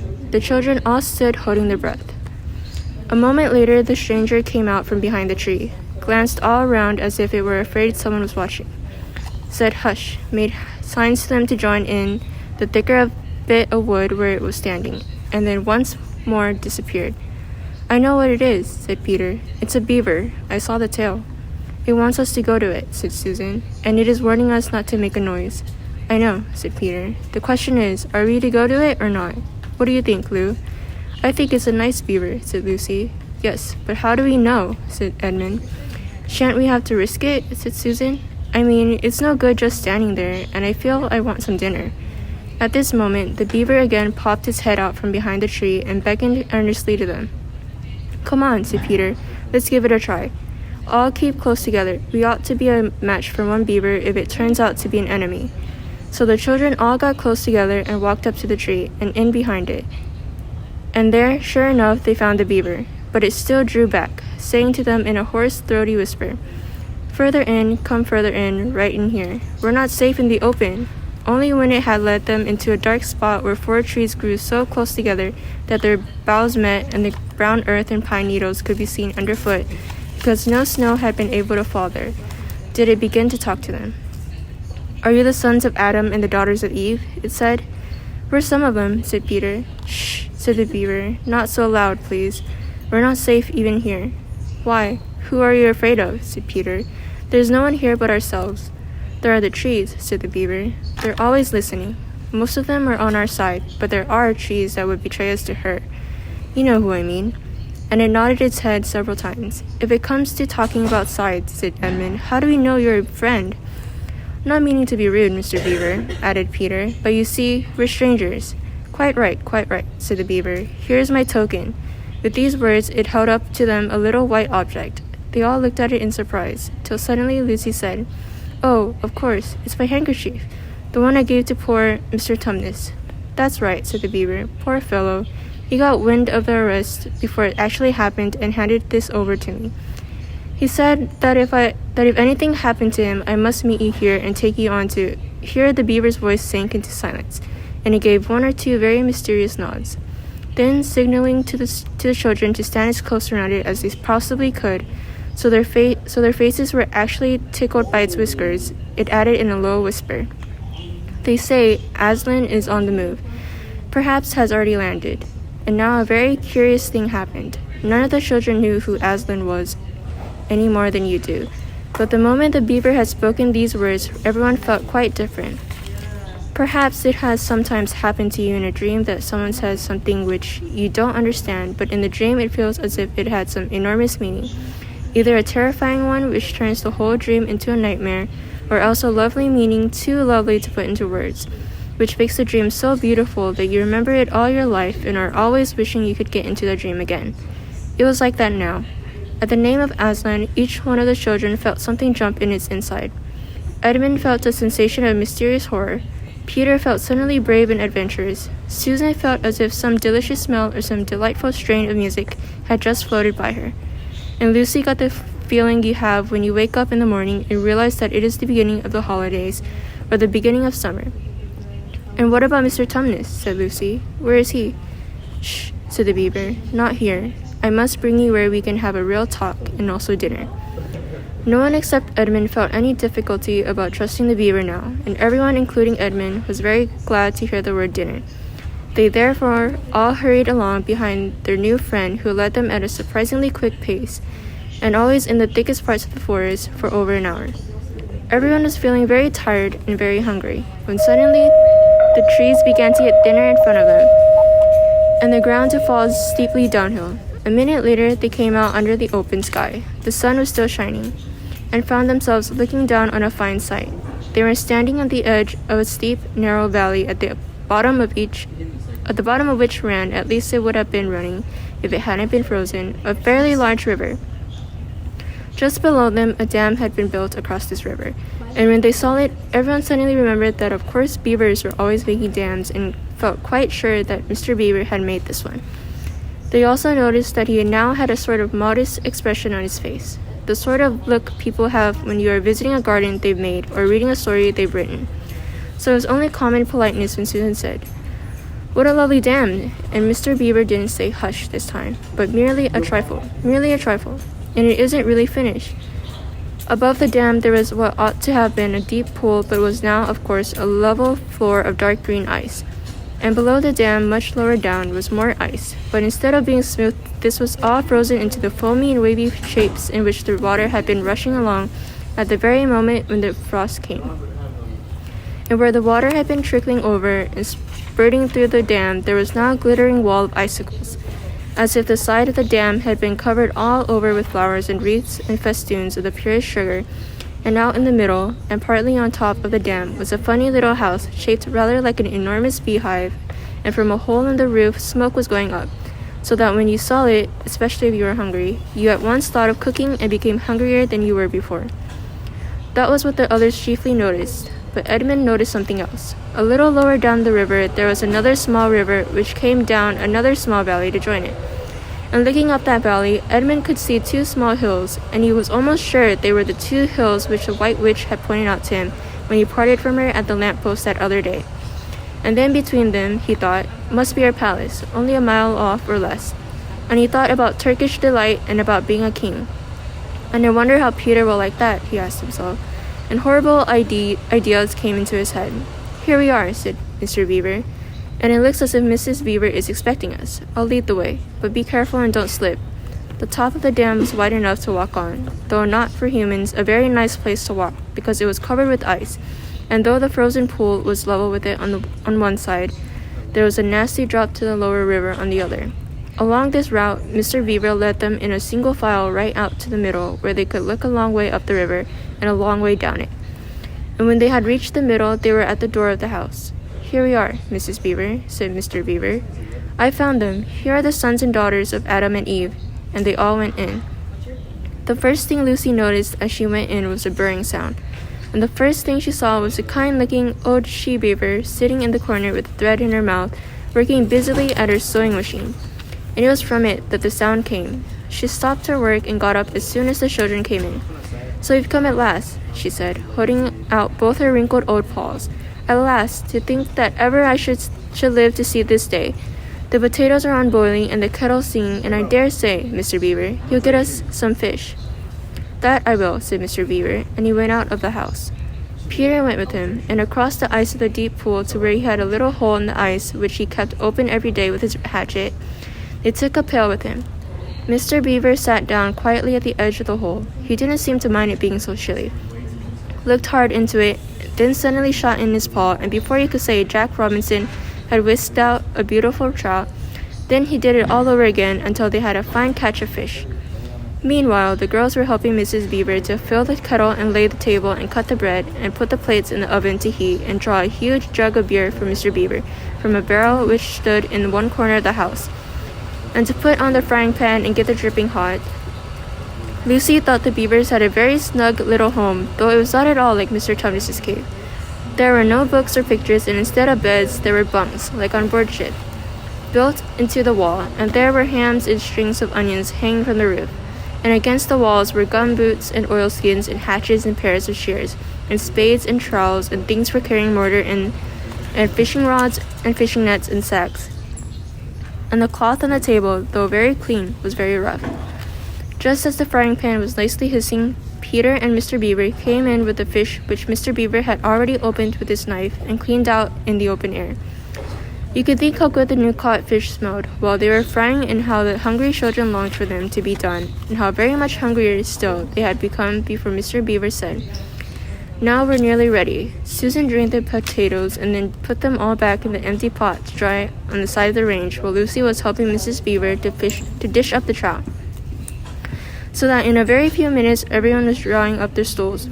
It was all three-legged stools in the Beaver's house, except for Mrs. Beaver's own special rocking chair beside the fire, and preparing to enjoy themselves. There was a jug of creamy milk for the children. Mr. Beaver stuck to beer, and a great big lump of deep yellow butter in the middle of the table, from which everyone took as much as he wanted to go with his potatoes. And all the children thought, and I agree with them, that there's nothing to beat good freshwater fish if you eat it when it has been alive half an hour ago and has come out of the pan half a minute ago. And when they had finished the fish, Mrs. Beaver brought unexpectedly out of the oven a great and glorious sticky marmalade roll, steaming hot, and at the same time moved the kettle onto the fire, so that when they had finished the marmalade roll, the tea was made and ready to be poured out. And when each person had got his or her cup of tea, each person shoved back to his or her stool, so as to be able to lean against the wall, and gave a long sigh of contentment. "And now," said Mr. Beaver, pushing away his empty beer mug and pulling his cup of tea toward him, "if you'll just wait till I've got my pipe lit up and going nicely, why, now we can get to business. It's snowing again," he said, cocking his eye at the window. "That's all the better, because it means we shan't have any visitors, and if anyone should have been trying to follow you, why, he won't find any tracks." Chapter 8. What happened after dinner? "And now," said Lucy, "do please tell us what happened to Mr. Thomas." "Ah, that's bad," said Mr. Beaver, shaking his head. "That's a very bad business. There's no doubt he was taken off by the police. I got that from a bird who saw it done." "Well, where has he been taken to?" asked Lucy. "Well, they were heading northward when they were last seen, and we all know what that means." "No, we don't," said Lucy. Mr. Beaver shook his head in a very gloomy fashion. "I'm afraid it means they were taking him to her house," he said. "Well, what they'll do to him?" Mr. Beaver gasped. "Lucy?" "Well," said Mr. Beaver, "you can't exactly say for sure, but there's not many taken in there. That ever comes out again. Statues, all full of the statues. They say it is in the courtyard and up the stairs. And in the halls, people she's turned." He paused and shuddered, turned into stone. "But Mr. Beaver," said Lucy, "can't we, we must do something to save him. It's too dreadful, and it's all on my account."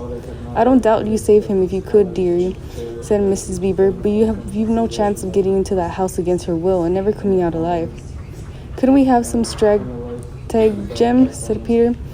We couldn't dress up as something, or pretend to be old peddlers or anything, or watch till she was gone out, or... Oh, hang it all. There must be some way. This fawn saved my sister at his own risk, Mr. Beaver. We can't just leave him to have that done to him. It's no good, son of Adam," said Mr. Beaver. "No good you're trying of all people, but now that Aslan is on the move." "Oh yes, tell us about Aslan," said several voices at once, for once again that strange feeling, like the first signs of spring, like good news had come over them. "Who is Aslan?" asked Susan. "Aslan?" said Mr. Beaver. "Why don't you know? He's the king. He's the lord of the whole wood, but not often here. You understand. Never in my time or my father's time, but the word has reached us that he has come back. He's in Narnia at this moment. He'll settle the White Queen all right. It is he, not you, that will save Mr. Thomas. She won't turn him into stone," said Edmund. "Lord love you, son of Adam, what a simple thing to say," answered Mr. Beaver with a great laugh. "Turn him into stone? If she can't stand on her 2 feet and look him in the face, it'll be the most she can do and more than I expect of her. No, he'll put all rights, as if to say in an old rhyme in these parts. Wrong will be right when Aslan comes in sight. At the sound of his roar, sorrows will be no more. When he bares his teeth, winter meets his death, and when he shakes his mane, we shall have spring again. You'll understand when you see him." "Shall we see him?" asked Susan. "Why, daughter Reeve, that's what I brought you here for. I'm to lead you where you shall meet him," said Mr. Beaver. "Is he a man?" asked Lucy. "Aslan, a man," said Mr. Beaver sternly. "Certainly not, I tell you. He is the king of the wood and the son of the great emperor beyond the sea. Don't you know who is the king of the beasts? Aslan is a lion, the great lion." "Ooh," said Susan, "I thought he was a man. Is he quite safe? I shall feel rather nervous about meeting a lion." "That you will, dearie, and no mistake," said Mrs. Beaver. "If there's anyone who can appear before Aslan without their knees knocking, they're either braver than most or else just silly." "Then he isn't safe," said Lucy. "Safe?" said Mr. Beaver. "Don't you hear what Miss Beaver tells you? Who said anything about safe? Of course he isn't safe, but he is good. He's the king, I tell you." "I'm longing to see him," said Peter, "even if I do feel frightened when it comes to the point." "That's right, son of Adam," said Mr. Beaver, bringing his paw down on the table with a crash that made all the cups and saucers rattle. "And so shall you. Word has been sent that you are to meet him tomorrow, if you can, at the stone table." "Where's that?" said Lucy. "I'll show you," said Mr. Beaver. "It's down to the river a good step from here. I'll take you to it." "But meanwhile, what about Mr. Poor Thomas?" said Lucy. "The quickest way you can help him is by going to meet Aslan," said Mr. Beaver. "Once he's with us, then we can begin doing things, not that we need you to. For that's another of the old rhymes. When Adam's flesh and Adam's bones sits at the care parable on the throne, the evil time will be over and done. So things must be drawing near their end now. He's come and you've come. We've heard of Aslan coming into these parts before long ago. Nobody can say when, but there's never been any of your race here before. That's what I don't understand, Mr. Beaver, said Peter. I mean, isn't the witch herself human? She'd like us to believe it, said Mr. Beaver, and it's on that she bases her claims to be queen, but she's no daughter of you. She comes of your father's Adam's.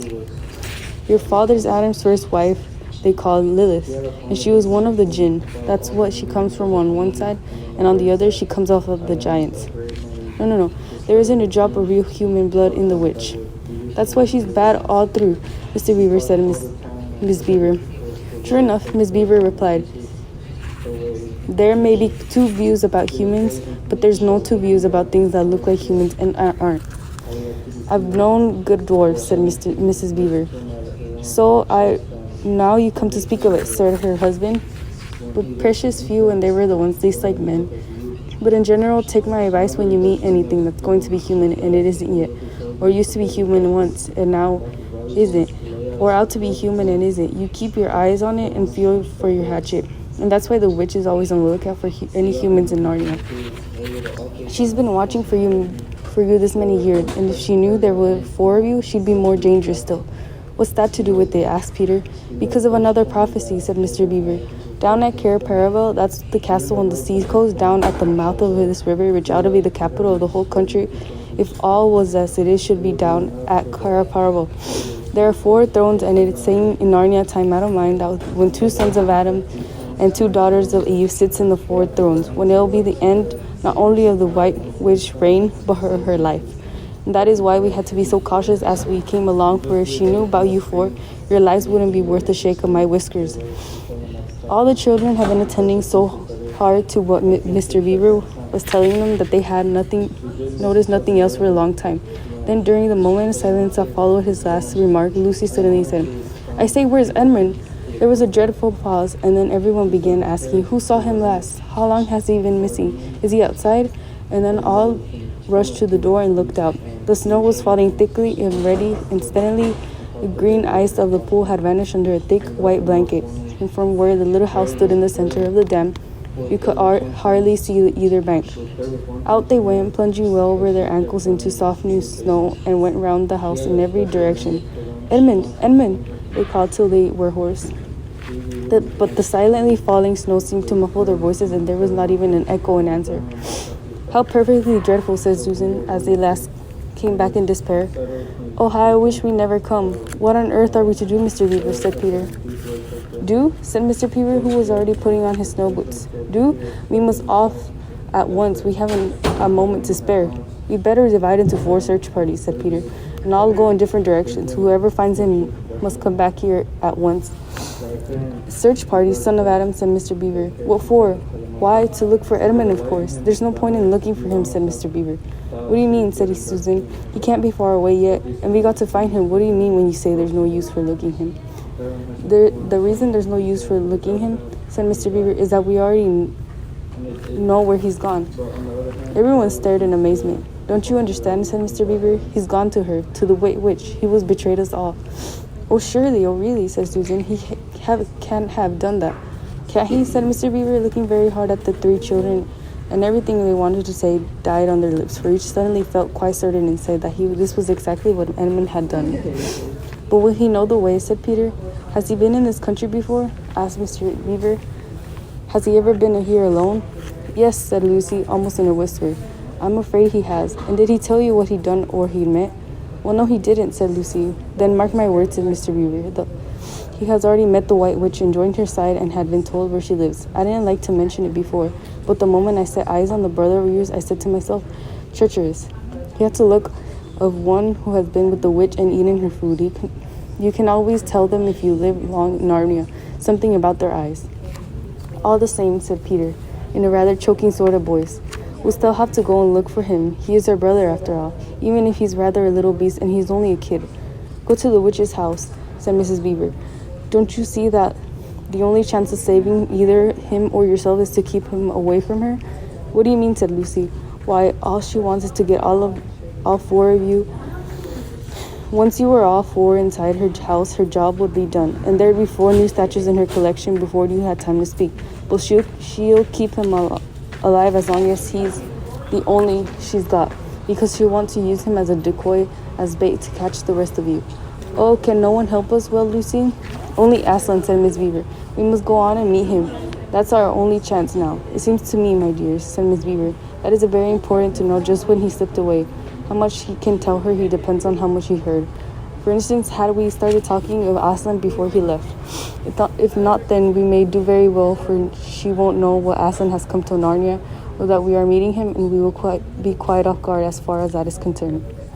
I don't remember his being here when we were talking about Aslan, began Peter, but Lucy interrupted. Oh yes, he was, she said miserably. Don't you remember it was who he asked whether the witch couldn't turn Aslan into stone? So he did, by Jove, said Peter, just the sort of thing he would say too. Worse and worse, said Mr. Beaver, and the next thing is this. Was he still here when I told you that the place for meeting Aslan was the stone table? And of course no one knew the answer to this question. Because if he was, continued Mr. Beaver, then she'll simply sledge down in that direction and get between us and the stone table, and catch us on our way down. In fact, we shall be cut off from Aslan. But that isn't what she'll do first, said Miss Beaver. Not if I know her. The moment that Edmund tells her that we're all here, she'll set out to catch us this very night. And if she's been gone about half an hour, she'll be here in about an hour and 20 minutes. You're right, Miss Beaver, said her husband. We must all get away from her. There's not a moment to lose. Alright, Chapter 9, In the Witch's House. And now, of course, you want to know what had happened to Edmund. He had eaten his share of the dinner, but he hadn't really enjoyed it because he was thinking all the time about Turkish delight, and there's nothing that spoils the taste of good ordinary food half so much as a memory of bad magic food. And he had heard the conversation, and hadn't enjoyed it much either, because he kept on thinking that the others were taking no notice of him and trying to give him the cold shoulder. They weren't, but he imagined it. And then he had listened until Mr. Beaver told him about Aslan, and until he had heard the whole arrangement for meeting Aslan at the stone table. It was then that he began very quietly to edge himself under the curtain which hung over the door.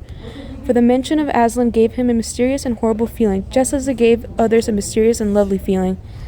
Just as Mr. Beaver had been repeating the rhyme about Adam's flesh and Adam's bone, Edmund had been very quietly turning the door handle, and just before Mr. Beaver had begun telling him that the White Witch wasn't really human at all, but a half djinn and half giantess, Edmund had got outside into the snow and cautiously closed the door behind him.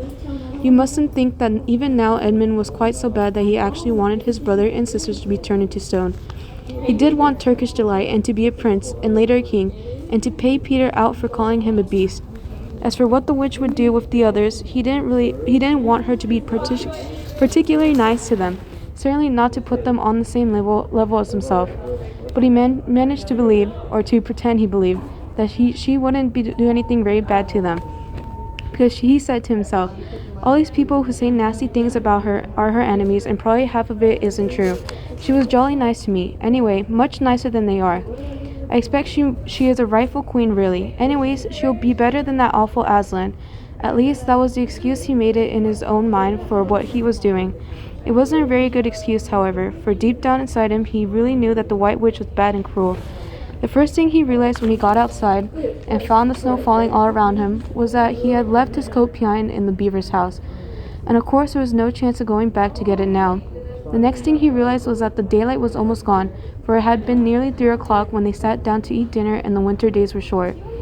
He hadn't reckoned on this, but he had to make the best of it, so he turned up his collar and shuffled across the top of the dam. Luckily it wasn't so slippery since the snow had fallen, to the far side of the river. It was pretty bad when he reached the far side. It was growing darker every minute, of what with that and the snowflakes swirling all around him, he could hardly see 3 feet ahead. And then too, there was no road. He kept slipping into deep drifts of snow and skidding on frozen puddles and tripping over fallen tree trunks and sliding down steep banks and barking his shins against rocks, till he was wet and cold and bruised all over. The silence and the loneliness were dreadful. In fact, I really think he might have given up the whole plan and gone back and owned up and made friends with the others, if he hadn't happened to say to himself, when I'm king of Narnia, the first thing I should do will to be make some decent roads. And of course that set him off thinking about being a king and all the other things he would do, and this cheered him up a good deal. He had just settled in his mind what sort of palace he would have, and how many cars, and all about his private cinema, where the principal railways would run, and what laws he would make against beavers and dams, and was putting the finishing touches to some schemes for keeping Peter in his place when the weather changed. First the snow stopped, then a wind sprang up and it became freezing cold. Finally, the clouds rolled away and the moon came out. It was a full moon and shining on all that snow, it made everything almost as bright as day, only the shadows were rather confusing. He would never have found his way if the moon hadn't come out by the time he got to the other river. You remember he had seen, when they first arrived at the Beavers, a small river flowing into the great one lower down.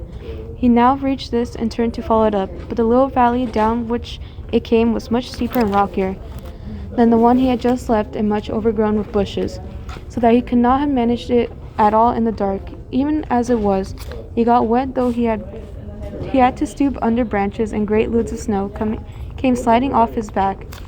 And every time this happened, he thought more and more how he hated Peter, just as if all this had been Peter's fault. But at least he came to a part where it was more level and the valley opened out, and there, on the other side of the river, quite close to him, in the middle of a little plain between two hills, he saw what must be the White Witch's house, and the moon was shining brighter than ever. The house was really a small castle. It seemed to be all towers, little towers with long pointed spires on them, sharp as needles.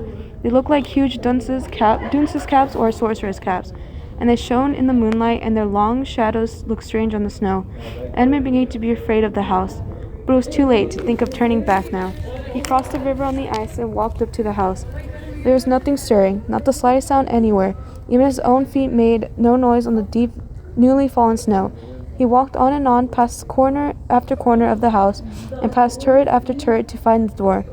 He had to go right around to the far side before he found it. It was a huge ark, but the great iron gates stood wide open. Edmund crept up to the arch and looked inside into the courtyard, and there he saw a sight that nearly made his heart stop beating. Just inside the gate, with the moonlight shining on it, stood an enormous lion crouched as if it was ready to spring, and Edmund stood in the shadow of the arch, afraid to go on and afraid to go back, with his knees knocking together. He stood there so long that his teeth would have been chattering with cold, even if they had not been chattering with fear. How long this really lasted I don't know, but it seemed to Edmund to last for hours.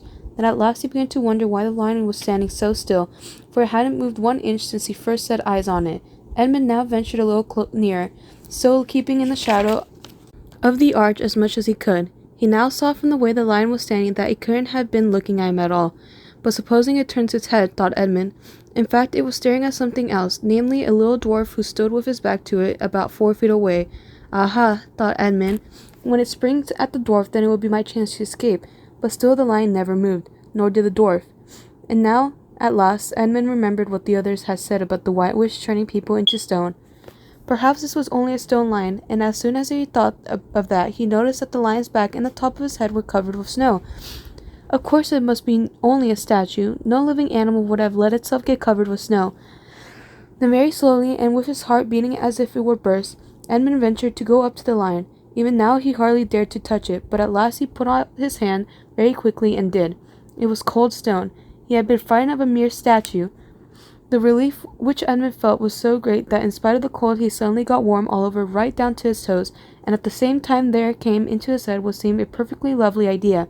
Probably, he thought, this is the great lion Aslan that they were all talking about. She's caught him already and turned him into stone. So that's the end of all their fine ideas about him. Who's afraid of Aslan? And he stood there gloating over the stone lion, and presently he did something very silly and childish. He took a stump of lead pencil out of his pocket and scribbled a mustache on the lion's upper lip and then a pair of spectacles on its eye. Then he did, "Yeah, silly old Aslan, how dare you like being a stone? You thought yourself mighty fine, didn't you?" But in spite of the scribbles on it, the face of the great stone beast still looked so terrible and sad and noble, staring up in the moonlight, that Edmund didn't really get any fun out of the jeering at it. He turned away and began to cross the courtyard. As he got into the middle of it, he saw that there were dozens of statues all about, standing here and there rather as the pieces stand on a chessboard when it was halfway through the game. There were stone styres, stone wolves, and bears, and foxes, and cattle mountains of stone. There were lovely stone shapes that looked like women, but who were really the spirits of trees. There was the great shape of a centaur and winged horse, and a long, lithe creature that Edmund took to be a dragon. They all looked so strange standing there, perfectly lifelike and also perfectly still, in the bright cold moonlight, that it was an eerie work crossing the courtyard. Right in the very middle stood a huge shape like a man, but as tall as a tree, with a fierce face and a shaggy beard and a great club in his right hand. Even though he knew that it was only a stone giant and not a live one, Edmund did not look like going past it. He now saw that there was a dim light showing from a doorway on the far side of the courtyard. He went to it. There was a flight of stone steps going up into an open door. Edmund went up them. Across the threshold lay a great wolf. It's all right, he kept saying to himself. It's only a stone wolf. It can't hurt me. And he raised his legs to step over it. Instantly the huge creature rose, with all the hair bristling along his back, opening a great red mouth, and said in a growling voice, Who's there? Who's there? Stand still, stranger, and tell me who you are. If you please, sir, said Edmund, trembling so that he could hardly speak. My name is Edmund, and I'm the son of Adam that Her Majesty met in the wood the other day, and I've come to bring her the news that my brother and sisters are now in Narnia, quite close in the beaver's house. She wanted to see them. I will tell Her Majesty, said the wolf. Meanwhile, stand still on the threshold, as you value your life. Then it vanished into the house. Edmund stood and waited, his fingers aching with cold and his heart pounding in his chest, and presently the grey wolf, Walgrim, the chief of Witch's secret police, came bounding back and said, Come in, fortunate favourite of the queen, or else not so fortunate. And Edmund went in, taking great care not to tread on the wolf's paws. He found himself in a long gloomy hall with many pillars, full, as the courtyard had been, of statues. The one nearest the door was a little fawn with a very sad expression on its face, and Edmund couldn't help wondering if this might be Lucy's friend.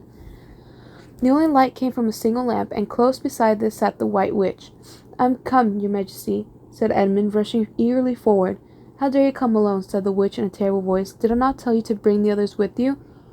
Please, your majesty, said Edmund, I've done the best I can. I've brought them quite close. They're in the little house on top of the dam just up the river, with Mr. and Mrs. Beaver. A slow, cruel smile came over the witch's face. Is this all your news? She asked. No, your majesty, said Edmund, and proceeded to tell her all he had heard before leaving the beaver's house. What, Aslan? Cried the queen. Aslan? Is this true? If I find you, you have lied to me. Please, I'm only repeating what they said, stammered Edmund. But the queen, who was no longer attending to him, clapped her hands. Instantly the same dwarf who Edmund had seen with her before appeared. Make ready your sledge, ordered the witch, and use the harness without bells. Chapter 10. The spell begins to break. Now we must go back to Mr. and Mrs. Beaver and the 3 other children. As soon as Mr. Beaver said, There's no time to lose, everyone began bundling themselves into coats, except Mrs. Beaver, who started picking up sacks and laying them on the table and said, Now, Mr. Beaver, just reach down that ham, and here's a packet of tea, and there's sugar, and some matches, and if someone will get 2 or 3 loaves out of the crock over there in the corner. What are you doing, Mrs. Beaver? Exclaimed Susan. Packing a load for each of us, dearie, said Mrs. Beaver very coolly. You didn't think we'd set out on a journey with nothing to eat, did you? But we haven't the time, said Susan, buttoning the collar of her coat. She may be here any minute. That's what I say, chimed in Mr. Beaver. Get along with you all, said his wife. Think it over, Mr. Beaver. She can't be here for a quarter of an hour at least. But don't we want as big a start as we can possibly get, said Peter, if we're to reach the stone table before her? You've got to remember that, Mrs. Beaver, said Susan. As soon as she looked in here and finds we're gone, she'll be off at top speed. That she will, said Mrs. Beaver. But we can't get there before her, whatever we do, for she'll be on a sledge and we'll be walking. Then, have we no hope, said Susan. Now don't you get fussing. There's a dear, said Mrs. Beaver. Just get half a dozen clean handkerchiefs out of the drawer. Course we've got a hope. We can't get there before her, but we can keep under cover and go by ways she won't expect, and perhaps we'll get through. That's true enough, Mrs. Beaver, said her husband. But it's time we were out of this. And don't you start fussing either, Mr. Beaver, said his wife. There, that's better. There's 5 loads, and the smallest for the smallest of us. That's you, my dear, she added, looking at Lucy. Oh, do, please come on, said Lucy. Well, I'm nearly ready now, answered Mrs. Beaver at last, allowing her husband to help her into her snow boots. I suppose the sewing machine's too heavy to bring. Yes, it is, said Mr. Beaver, a great deal too heavy. And don't you think you'll be able to use it while we're on the run, I suppose? I can't abide the thought of that witch fiddling with it, said Mrs. Beaver, and breaking it or stealing it, as likely as not. "Oh, please, please, please do hurry," said the 3 children. And so at last they all got outside and Mr. Beaver locked the door. "It'll delay her a bit," he said. And then they set off, all carrying their loads over their shoulders. The snow had stopped and the moon had come out when they began their journey. They went in single file, first Mr. Beaver, then Lucy, then Peter, then Susan, and Mrs. Beaver, last of all. Mr. Beaver led them across the dam and onto the right bank of the river, and then along a very rough sort of path among the trees right down by the river banks. The sides of the valley, shining in the moonlight, towered up far above them on either hand. "Best keep down here as much as possible," he said. She'll have to keep to the top, for you couldn't bring a sledge down here." It would have been a pretty enough scene to look at it through a window from a comfortable armchair, and even as things were, Lucy enjoyed it at first. But as they went on walking and walking and walking, and as the sack she was carrying felt heavier and heavier, she began to wonder how she was going to keep up at all. And as she stopped, looking at the dazzling brightness of the frozen river with all its waterfalls of ice, and at the white masses of the treetops, and at the great glaring moon, and the countless stars, and could only watch the little short legs of Mr. Beaver going pad, pad, pad, pad through the snow in front of her as they were never going to stop. Then the moon disappeared, and the snow began to fall once more.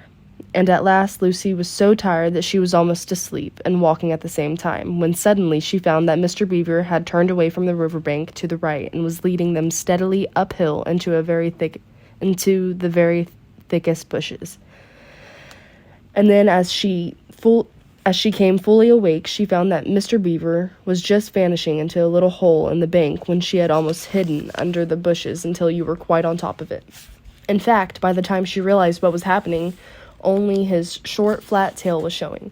Lucy immediately stooped down and crawled after him. Then she heard noises of scrambling and puffing and panting behind her, and in the moment all 5 of them were inside. "Wherever is this?" said Peter's voice, sounding tired and pale in the darkness. "I hope you know what I mean by a voice sounding pale."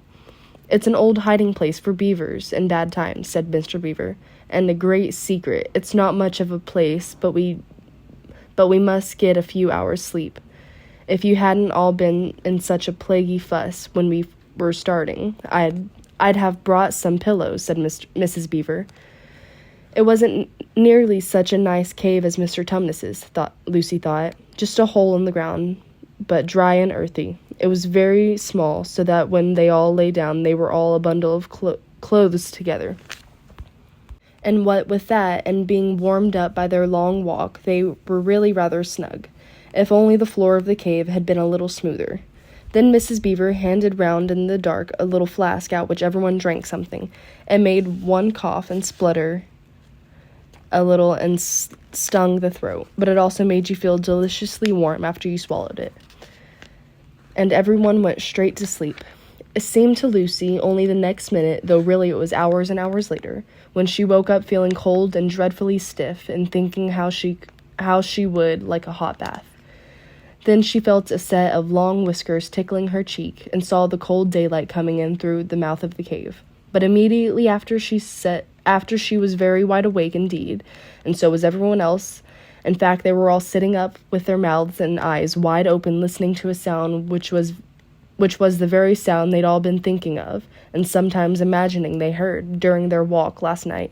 It was the sound of jingling bells. Mr. Beaver was out of the cave like a flash, and the moment he heard it. Perhaps you think, as Lucy thought for a moment, that this was the very silly thing to do. But it was really a very sensible one. He knew he could scramble to the top of the bank among bushes and brambles without being seen, and he wanted above all things to see which way the witch's sledge went. The others all sat in the cave, waiting and wondering. They waited nearly 5 minutes. Then they heard something that frightened them very much. They heard voices. "Oh," thought Lucy, "he's been seen. She's caught him." Great was their surprise when a little later they heard Mr. Beaver's voice calling to them from just outside the cave. "It's all right," he was shouting. "Come out, Mrs. Beaver. Come out, sons and daughters of Adam. Sons and daughters of Adam. It's all right. It isn't her." This was bad grammar, of course, but that is how beavers talk when they are excited. I mean, in Narnia. In our world, they usually don't talk at all. So, Mrs. Beaver and the children came bundling out of their cave, all blinking in the daylight, and with earth all over them, and looking very frowsy and unbrushed and uncombed, and with the sleep in their eyes. "Come on," cried Mr. Beaver, who was almost dancing with delight. "Come and see. This is a nasty knock for the witch. It looks as if her power is already crumbling." "What do you mean, Mr. Beaver?" panted Peter as they all scrambled up the steep bank of the valley together. "Didn't I tell you," answered Mr. Beaver, "that she's always made a winter and never Christmas? Didn't I tell you? Well, just come and see." And then they were all at the top and did see. It was a sledge, and it was reindeer with bells on their harnesses. But they were far bigger than the witch's reindeer, and they were not white, but brown. And on the sledge sat a person whom everyone knew the moment they set eyes on him. He was a huge man in a bright red robe, bright as holly berries, with a hood that had fur inside it and a great white beard that felt like a foamy waterfall over his chest.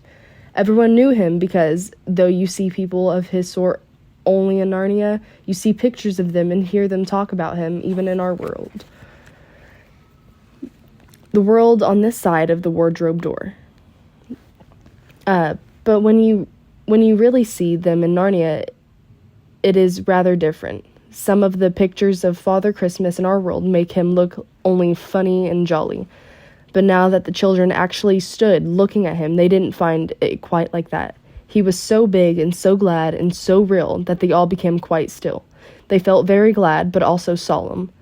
"I've come at last," said he. "She's kept me out for a long time, but I have got in at last. Aslan is on the move. The witch's magic is weakening." And Lucy felt running through her that deep shiver of gladness which you only get if you are being solemn and still. "And now," said Father Christmas, "for your presents. There is a new and better sewing machine for you, Mrs. Beaver. I will drop it in your house as I pass." "If you please, sir," said Mrs. Beaver, making a curtsy. "It's locked up." "Locks and bolts make no difference to me," said Father Christmas. "And as for you, Mr. Beaver, when you get home, you will find your dam finished and mended, and all the leaks stopped, and a new sluice gated fitted."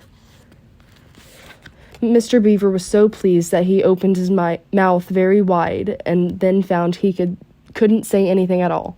"Peter, Adam's son," said Father Christmas. "Here, sir," said Peter. "These are your presents." Was the answer, and they are tools, not toys. The time to use them is perhaps near at hand. Bear them well. With these words, he handed Peter a shield and a sword. The shield was the color of silver, and across it there ramped a red lion, as bright as ripe strawberry at the moment when you picked it. The hilt of the sword was gold, and it had a sheath and a sword belt and everything it needed. And it was just the right size and weight for Peter to use. Peter was silent and solemn as he received these gifts, for he felt they were a very serious kind of present. "Susan, Eve's daughter, said Father Christmas, these are for you." And he handed her a bow and a quiver full of arrows and a little ivory horn. "You must use the bow only in great need," he said, "for I do not mean you to fight in the battle. It does not easily miss, and when you put this horn to your lips and blow it, then wherever you are, I think help of some kind will come to you. Last of all," he said, "Lucy, Eve's daughter." And Lucy came forward. He gave her a little bottle of what looked like glass, but people said afterward that it was made of diamond, and a small dagger. "In this bottle," he said, "there is a cordial made of the juice of one of the fire flowers that grow in the mountains of the sun. If you or any of your friends is hurt, a few drops of this will restore them, and the dagger is to defend yourself at great need, for you are also not to be in the battle." "Why, sir?" said Lucy. I don't know, but I think I could be brave enough." "That is not the point," he said, "but battles are ugly when women fight. And now," here he suddenly looked less grave, "here is something for the moment for you all." And he brought out, I suppose from the big bag at his back, but nobody quite saw him do it, a large tray containing 5 cups and saucers, a bowl of lump sugar, a jug of cream, and a great big teapot all sizzling and piping hot. Then he cried out, "Merry Christmas! Long live the true king!" and cracked his whip. And then he and his reindeer and the sledge and all were out of sight before anyone realized they had started. Peter had just drawn his sword out of his sheath and was showing it to Mr. Beaver when Mrs. Beaver said, Now then, don't we stand talking there till the tea gets cold, just like men. Come and help to carry the tray down, and we'll have breakfast. What a mercy I thought of bringing the bread knife." So down the steep bank they went and back to the cave. And Mr. Beaver cut some of the bread and ham into sandwiches, and Mrs. Beaver poured out the tea, and everyone enjoyed themselves. But long before they had finished enjoying themselves, Mr. Beaver said, "Time to be moving on now." Chapter 11. Aslan is nearer. Edmund, meanwhile, had been having a most disappointing time. When the dwarf had gone to get the sledge ready, he expected that the witch would start being nice to him, as she had been at their last meeting, but she said nothing at all. And when at last Edmund plucked up his courage to say, "Please, your majesty, could I have some Turkish delight?" You said, she answered. "Silence, fool." Then she appeared to change her mind and said as if to herself, "And yet it will not do to have the brat fainting on the way," and once more clapped her hands. Another dwarf appeared. "Bring the human creature food and drink," she said. The dwarf went away and presently returned bringing an iron bowl with some water in it, and an iron plate with a hunk of dry bread on it. He grinned in a repulsive manner as he set them down on the floor beside Edmund and said, "Turkish delight for the little prince, ha ha ha." "Take it away," said Edmund sulkily. "I don't want dry bread." But the witch suddenly turned on him with such a terrible expression on her face that he apologized and began to nibble at the bread, though it was so stale he could hardly get it down. You may be glad enough of it before you can taste bread again," said the witch. While he was still shooing away, the first dwarf came back and announced that the sledge was ready. The white witch rose and went out, ordering Edmund to go with her. The snow was again falling as they came into the courtyard, but she took no notice of that and made Edmund sit beside her on the sledge. But before they drove off, she called Malgrim, and he came bounding like an enormous dog to the side of the sledge. "Take with you the swiftest of your wolves and go at once to the house of the beavers," said the witch, "and kill whatever you find there. If they are already gone, then make all speed to the stone table, but do not be seen. Wait for me there in hiding. I meanwhile must go many miles to the west before I find a place where I can drive across the river. You may overtake these humans before they reach the stone table. You will know what to do if you find them." "I hear and obey, O queen," growled the wolf, and immediately he shot away into the snow and darkness, as quickly as a horse can gallop. In a few minutes, he had caught another wolf and was with him down on the dam and sniffing at the beaver's house. But of course they found it empty. It would have been a dreadful thing for the beavers and the children if the night had remained fine, for the wolves would then have been able to follow the trail, and 10 to 1 would have overtaken them before they had got to the cave. But now that the snow had begun again, the scent was cold, and even the footprints were covered up. Meanwhile, the dwarf whipped up the reindeer, and the witch and Edmund drove out under the archway and on and away into the darkness and the cold. This was a terrible journey for Edmund, who had no coat. Before they had been going quarter of an hour, all the front of him was covered with snow. He soon stopped trying to shake it off because, as quickly as he did that, a new lot gathered, and he was so tired. Soon he was wet to the skin, and oh, how miserable he was. It didn't look now as if the witch intended to make him a king. All the things he had said to make himself believe that she was good and kind, and that her side was really the right side, sounded to him silly now. He would have given anything to meet the others at this moment, even Peter. The only way to comfort himself now was to try to believe that the whole thing was a dream and that he might wake up at any moment. And as they went on, hour after hour, it did come to seem like a dream. This lasted longer than I could describe, even if I wrote pages and pages about it. But I will skip on to the time when the snow had stopped and the morning had come and they were racing along in the daylight. And still they went on, with no sound but the everlasting swish of the snow and the creaking of the reindeer's harness. And then at last the witch said, What have we here? Stop." And they did. How Edmund hoped she was going to say something about breakfast, but she had stopped for quite a different reason. A little way off at the foot of a tree sat a merry party. a squirrel and his wife with their children, and 2 satyrs and a dwarf and an old dog fox, all on stools around a table.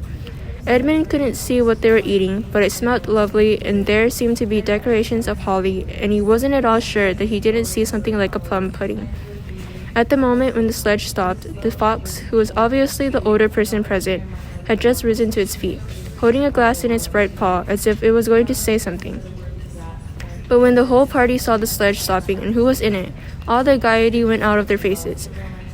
The father squirrel stopped eating with his fork halfway to his mouth, and one of the satyrs stopped with his fork actually in his mouth, and the baby squirrel squeaked with terror. "What is the meaning of this?" asked the witch queen. Nobody answered. "Speak, vermin," she said again, "or do you want my dwarf to find you a tongue with his whip? What is the meaning of all this gluttony, this waste, this self-indulgence? Where did you get all these things?" "Please, your majesty," said the fox, "we were given them, and if I might make so bold as to drink your majesty's very good health—" "Who gave them to you?" said the witch. Father Christmas," stammered the fox. "What?" roared the witch, springing from the sledge and taking a few strides nearer to the terrified animals. "He has not been here. He could not have been here. How dare you? But no. Say you have been lying, and you shall even now be forgiven." At that moment, one of the young squirrels lost its head completely. He has, it squeaked, beating its little spoon on the table. Edmund saw the witch bite her lips so that a drop of blood appeared on her white cheek. Then she raised her wand. "Oh, don't, please don't," shouted Edmund. But even while he was shouting, she had waved her wand, and instantly, where the merry party had been, there were only statues of creatures, one with his stone fork fixed forever halfway to its stone mouth, seated round a stone table on which there were stone plates and a stone plum pudding. "As for you," said the witch, giving Edmund a stunning blow on the face as she remounted the sledge, "let that teach you to ask favor for spies and traitors. Drive on." And Edmund, for the first time in this story, felt sorry for someone besides himself. It seemed so pitiful to think of those little stone figures sitting there all the silent days and all the dark nights, year after year, till the moss grew on them and at last even their faces crumbled away. Now they were steadily racing on again, and soon Edmund noticed that the snow which splashed against them as they rushed through it was much wetter than it had been all last night. At the same time, he noticed that he was feeling much less cold. It was also becoming foggy. In fact, every minute it grew foggier and warmer, and the sledge was not running nearly as well as it had been running up to now. At first he thought this was because the reindeer were tired, but soon he saw that couldn't be the real reason. The sledge jerked and skidded and kept on jolting as if it had struck against stones, and however the dwarf whipped the poor reindeer, the sledge went slower and slower. There also seemed to be a curious noise all around them, but the noise of the driving and jolting and the dwarfs shouting at the reindeer prevented Edmund from hearing what it was, until suddenly the sledge stuck so fast that it wouldn't go on at all. When that happened, there was a moment's silence, and in that silence, Edmund could at last listen to the other noise properly. A strange, sweet, rustling, shattering noise, and yet not so strange, for he'd heard it before. If only he could remember where. Then all at once he did remember. It was the noise of running water. All around them, though out of sight, there were streams, shattering, murmuring, bubbling, splashing, and even, in the distance, roaring. And his heart gave a great leap, though he hardly knew why. When he realized that the frost was over, and much nearer there was a drip, drip, drip from the branches of all the trees, and then, as he looked at one tree, he saw a great load of snow slide off of it, and for the first time since he had entered Narnia, he saw the dark green of a fir tree. But he hadn't time to listen or watch any longer, for the witch said, "Don't sit staring, fool. Get out and help." And of course Edmund had to obey. He stepped out into the snow, but it was really only slush by now, and began helping the dwarf to get the sledge out of the muddy hole it had got into. They got out in the end, and by being very cruel to the reindeer, the dwarf managed to get it on the move again, and they drove a little further. And now the snow was really melting in earnest, and patches of green grass were beginning to appear in every direction. Unless you have looked at a world of snow as long as Edmund had been looking at it, you will hardly be able to imagine what a relief those green patches were after the endless white. Then the sledge stopped again. "It's no good, your majesty," said the dwarf. "We can't sledge in this thaw." "Then we must walk," said the witch. "We shall never overtake them walking," growled the dwarf. "Not with the start they've got." "Are you my counselor or my slave?" said the witch. "Do as you're told. Tie the hands of the human creature behind it and keep hold of the end of the rope. And take your whip. and cut the harness of the reindeer. They'll find their own way home." The dwarf obeyed, and in a few moments Edmund found himself being forced to walk as fast as he could with his hands tied behind him. He kept on slipping in the slush, and mud and wet grass, and every time he slipped the dwarf gave him a curse and sometimes a flick with the whip. The witch walked behind the dwarf and kept on saying, "Faster, faster." Every moment the patches of green grew bigger and the patches of snow grew smaller. Every moment more and more of the trees shook off the robes of snow. Soon, wherever he looked, instead of white shapes, he saw the dark green of firs or the black prickly branches of bare oaks and beeches and elms. Then the mist turned from white to gold and presently cleared away altogether. Shafts of delicious sunlight struck down onto the forest floor, and overhead you could see a blue sky between the tree tops. Soon there were more wonderful things happening. Coming suddenly around a corner into a glade of silver birch trees, Edmund saw the ground covered in all directions with little yellow flowers, celandines. The noise of water grew louder. Presently they actually crossed the stream. Beyond it they found snowdrops growing. "Mind your own business," said the dwarf when he saw that Edmund had turned his head to look at them, and he gave the rope a vicious jerk. But of course this didn't prevent Edmund from seeing. Only 5 minutes later he noticed a dozen crocuses growing round the foot of an old tree, gold and purple and white. Then came a sound even more delicious than the sound of water. Close beside the path they were following a bird suddenly chirped from the branch of a tree.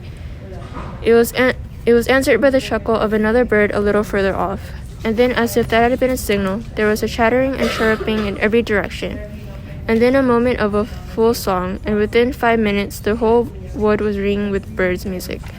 And wherever Edmund's eyes turned, he saw birds alighting on branches, or sailing overhead, or chasing one another, or having their little quarrels, or tidying up their feathers with their beaks. "Faster, faster," said the witch.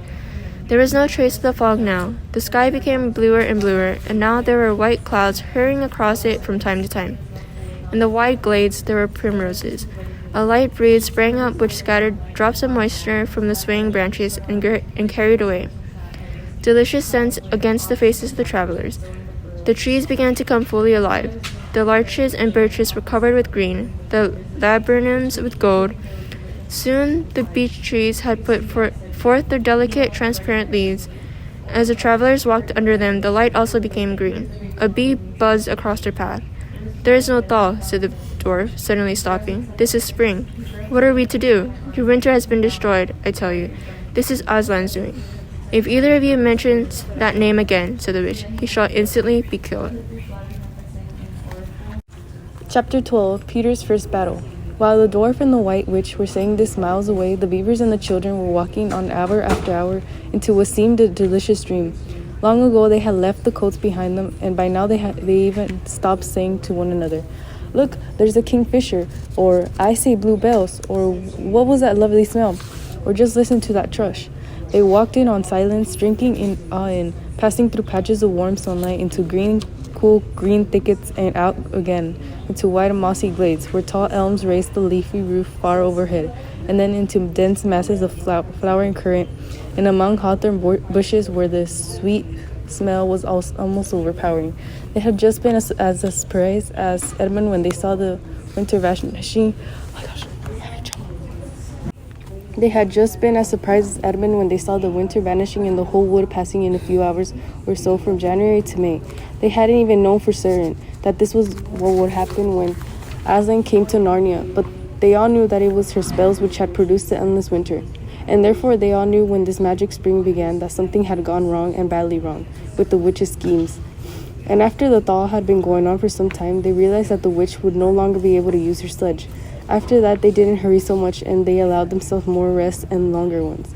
They were pretty tired by now, of course, but not what I'd call bitterly tired. Only slow and feeling very dreamy, and quiet inside as one does when one is coming to the end of a long day in the open. Susan had a slight blister on one heel. They had left the course of the big river some time ago. Her one had turned a little to the right to reach the place of the stone table. Even if this had not been their way, they couldn't have kept to the river valley once the thaw began. For with all that melting snow, the river was soon in a flood, a wonderful, roaring, thundering yellow flood, and their path would have been under water. And now the sun got low and the light got redder and the shadows got longer and the flowers began to think about closing. Not long ago, said Mr. Beaver, and began leading them uphill across some very deep springy moss, in a place where only tall trees grew very wide apart. The climb coming to at an end of the long day made them all pant and blow, and just as Lucy was wondering whether she could really get to the top with another long rest, suddenly they were at the top. And this is what they saw. They were on a green open space from which you could look down on the forest spreading as far as one could see in every direction, except right ahead. There, far to the east, was something twinkling and moving. By gum, whispered Peter to Susan, the sea. In the middle of this open hilltop was the stone table. It was a great grim slab of gray stone supported on 4 upright stones. It looked very old and it was cut all over with strange lines and figures that might be the letters of an unknown language. They gave you a curious feeling when you looked at them. The next thing they saw was a pavilion pitched on one side of the open place. A wonderful pavilion. It was, and especially now when the light of the setting sun fell upon it, the size of what looked like yellow silk and cords of crimson, and 10 pages of ivory, and high above it on a pole of banner which bore a red rampant lion fluttering in the breeze which was blowing in their faces from the far-off sea. While they were looking at this, they heard a sound of music on their right, and turning in that direction, they saw what they had come to see. Aslan stood in the center of a crowd of creatures who had grouped themselves round him in the shape of half moon. There were 3 women there and well women who had stringed instruments. It was they who had made the music. There were 4 gray centaurs.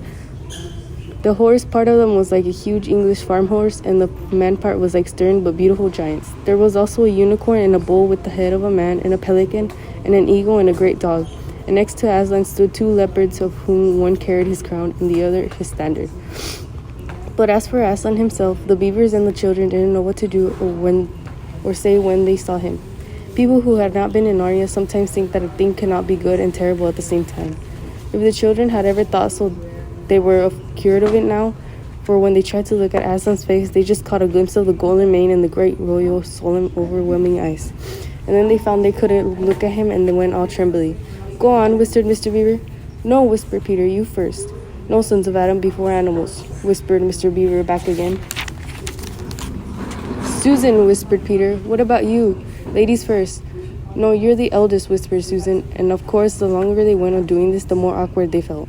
Then at last Peter realized that it was up to him. He drew his sword and raised it to the salute and hastily said to the others, come on, pull yourself together. He advanced to the line and said, we have come, Aslan. Welcome, Peter, son of Adam, said Aslan.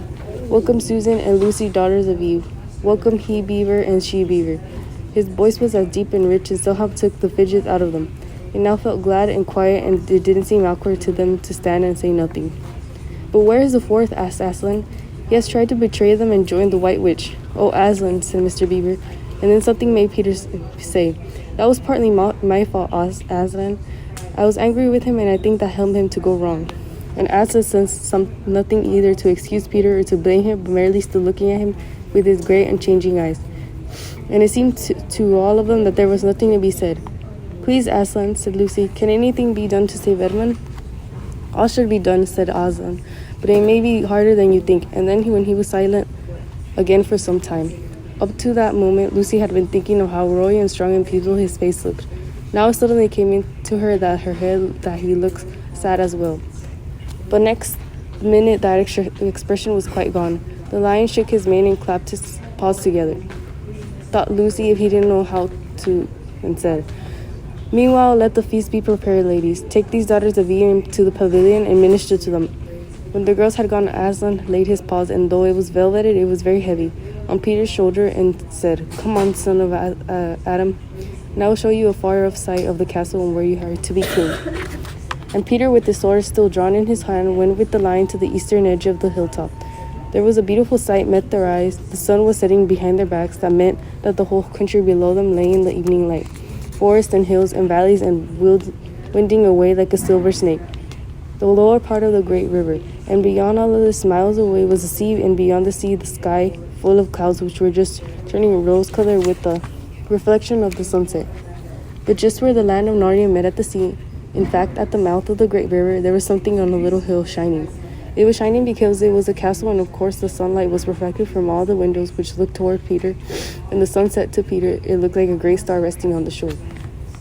That, old man, said Aslan, is Cair Paravel of the 4 thrones in which of you must sit as king. I show it to you because you are the firstborn, and you will be the high king over all the rest. And once more Peter said nothing, for at that moment a strange noise woke the silence suddenly. It was a bogle but richer. It is your sister's horn, said Aslan to Peter in a low voice, so low as to be almost a purr. If it is not disrespectful to think of a lion purring. For a moment Peter did not understand. Then when he saw all the other creatures start forward and heard Aslan say with a wave of his paw, "Back, let the prince with his spur," he did understand and set off running as hard as he could to the pavilion. And there he saw a dreadful sight. The naiads and Dryades were scattering in every direction. Lucy was running towards him as fast as her short legs would carry her, and her face was as white as paper. Then he saw Susan make a dash for a tree and swing herself up, followed by a huge gray beast. At first Peter thought it was a bear, then he saw what it looked like, and Alsatian thought it was far too big. Then he realized that it was a wolf standing on its hind legs with its front paws against the tree trunk, snapping and snarling. All the hair on its back stood up on the end. Susan had not been able to get higher than a second big branch. One of her legs hung down so that her foot was only an inch or two above the snapping teeth. Peter wondered why she didn't get higher, or at least take a better grip. Then he realized that she was just going to faint, and if she fainted, she would fall off. Peter did not feel brave. Indeed, he felt he was going to be sick, but that made no difference to what he had to do. He rushed straight up to the monster and aimed a slash of his sword at his sides. That stroke never reached the wolf. Quick as lightning, it turned round, its eyes flaming and its mouth wide open in a howl of anger. If it had not been so angry that it simply had to howl, it would have got him by the throat at once. As it was, though, all that happened too quickly for Peter to think at all. He had just time to dunk down and plunge his sword as hard as he could between the brute's forelegs into its heart. Then came a horrible, confused moment, like something in a nightmare. He was tugging and pulling, and the wolf seemed neither alive nor dead. Its bare teeth knocked against his forehead, and everything was blood and heat and hair. A moment later, he found that the monster lay dead, and he had drawn his sword out of it, and was straightening his back and rubbing the sweat off his face and out of his eyes. He felt tired all over. Then after a bit, Susan came down the tree. She and Peter felt pretty shaky when they met, and I won't say there wasn't kissing and crying on both sides. When in Narnia, no one thinks any of the worse of you for that. "Quick, quick," shouted the voice of Aslan. "Centaurs, eagles, I see another wolf in the thickets. They're behind you." He had just started away after him, all of you. He will be going to his mistress. Now was a chance to find the witch and rescue the 4th son of Adam. And instantly, with the thunder of hoofs and beating of wings, a dozen or so the swiftest creatures disappeared into the gathering darkness. Peter, still out of breath, turned and saw Aslan close at hand. "You have forgotten to clean your sword," said Aslan. It was true. Peter blushed when he looked at the bright blade and saw it all smeared with the wolf's hair and blood. He stopped down and wiped it quite clean on the grass, and then wiped it quite dry on his coat.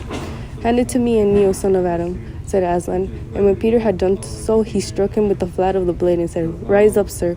Peter, Wolfbanes, and whatever happens, never forget to wipe your sword." Chapter 13. Deep Magic from the Dawn of Time. Now we must get back to Edmund. When he had been made to walk far further than he had ever known that anybody could walk, the witch at last halted in a dark valley all overshadowed with fir trees and yew trees. Edmund simply sank down and lay on his face, doing nothing at all and not even caring what was going to happen next, provided they would let him lie still. He was too tired even to notice how hungry and thirsty he was. The witch and the dwarf were talking close beside him in low tones. "No," said the dwarf, "it is no use now, O queen. They must have reached the stone table by now. Perhaps the wolf will smell us out and bring us news," said the witch. "It cannot be good news if he does," said the dwarf. "4 thrones in Cair Paravel," said the witch. "How if only 3 were filled? That would not fulfill the prophecy." "What difference would that make now that he is here?" said the dwarf. He did not dare even now to mention the name of Aslan to his mistress. "He may not stay long, and then we would fall upon the 3 of Cair. Yet it might be better," said the dwarf, "to keep this one." Here he kicked Edmund for bargaining with. "Yes, and have him rescued," said the witch scornfully. "Then," said the dwarf, "we had better do what we have to do at once."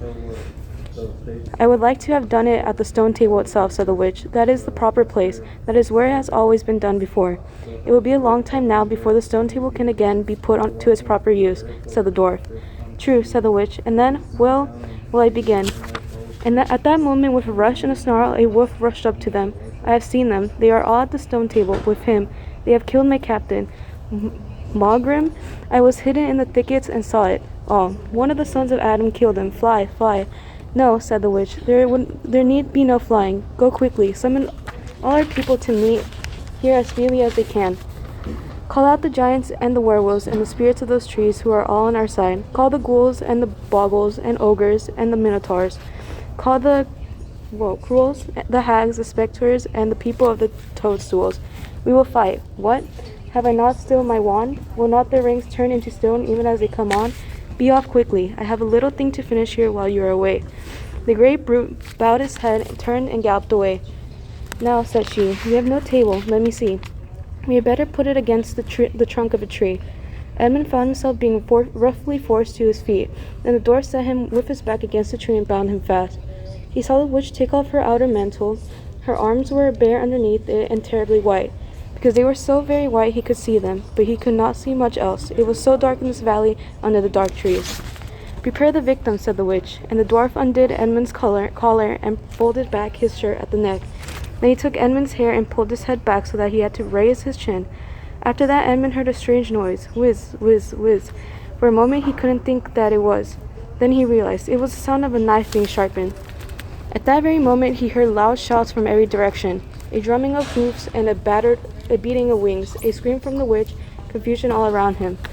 And then he found he was being untied. Strong arms were around him, and he heard a big, kind voices saying things like, let him lie down, give him some wine, drink this, steady now, you'll be all right in a minute.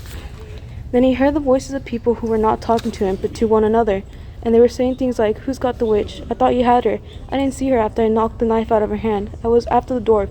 Do you mean to say she's escaped? A chap can't mind everything at once. Who's that? What's that?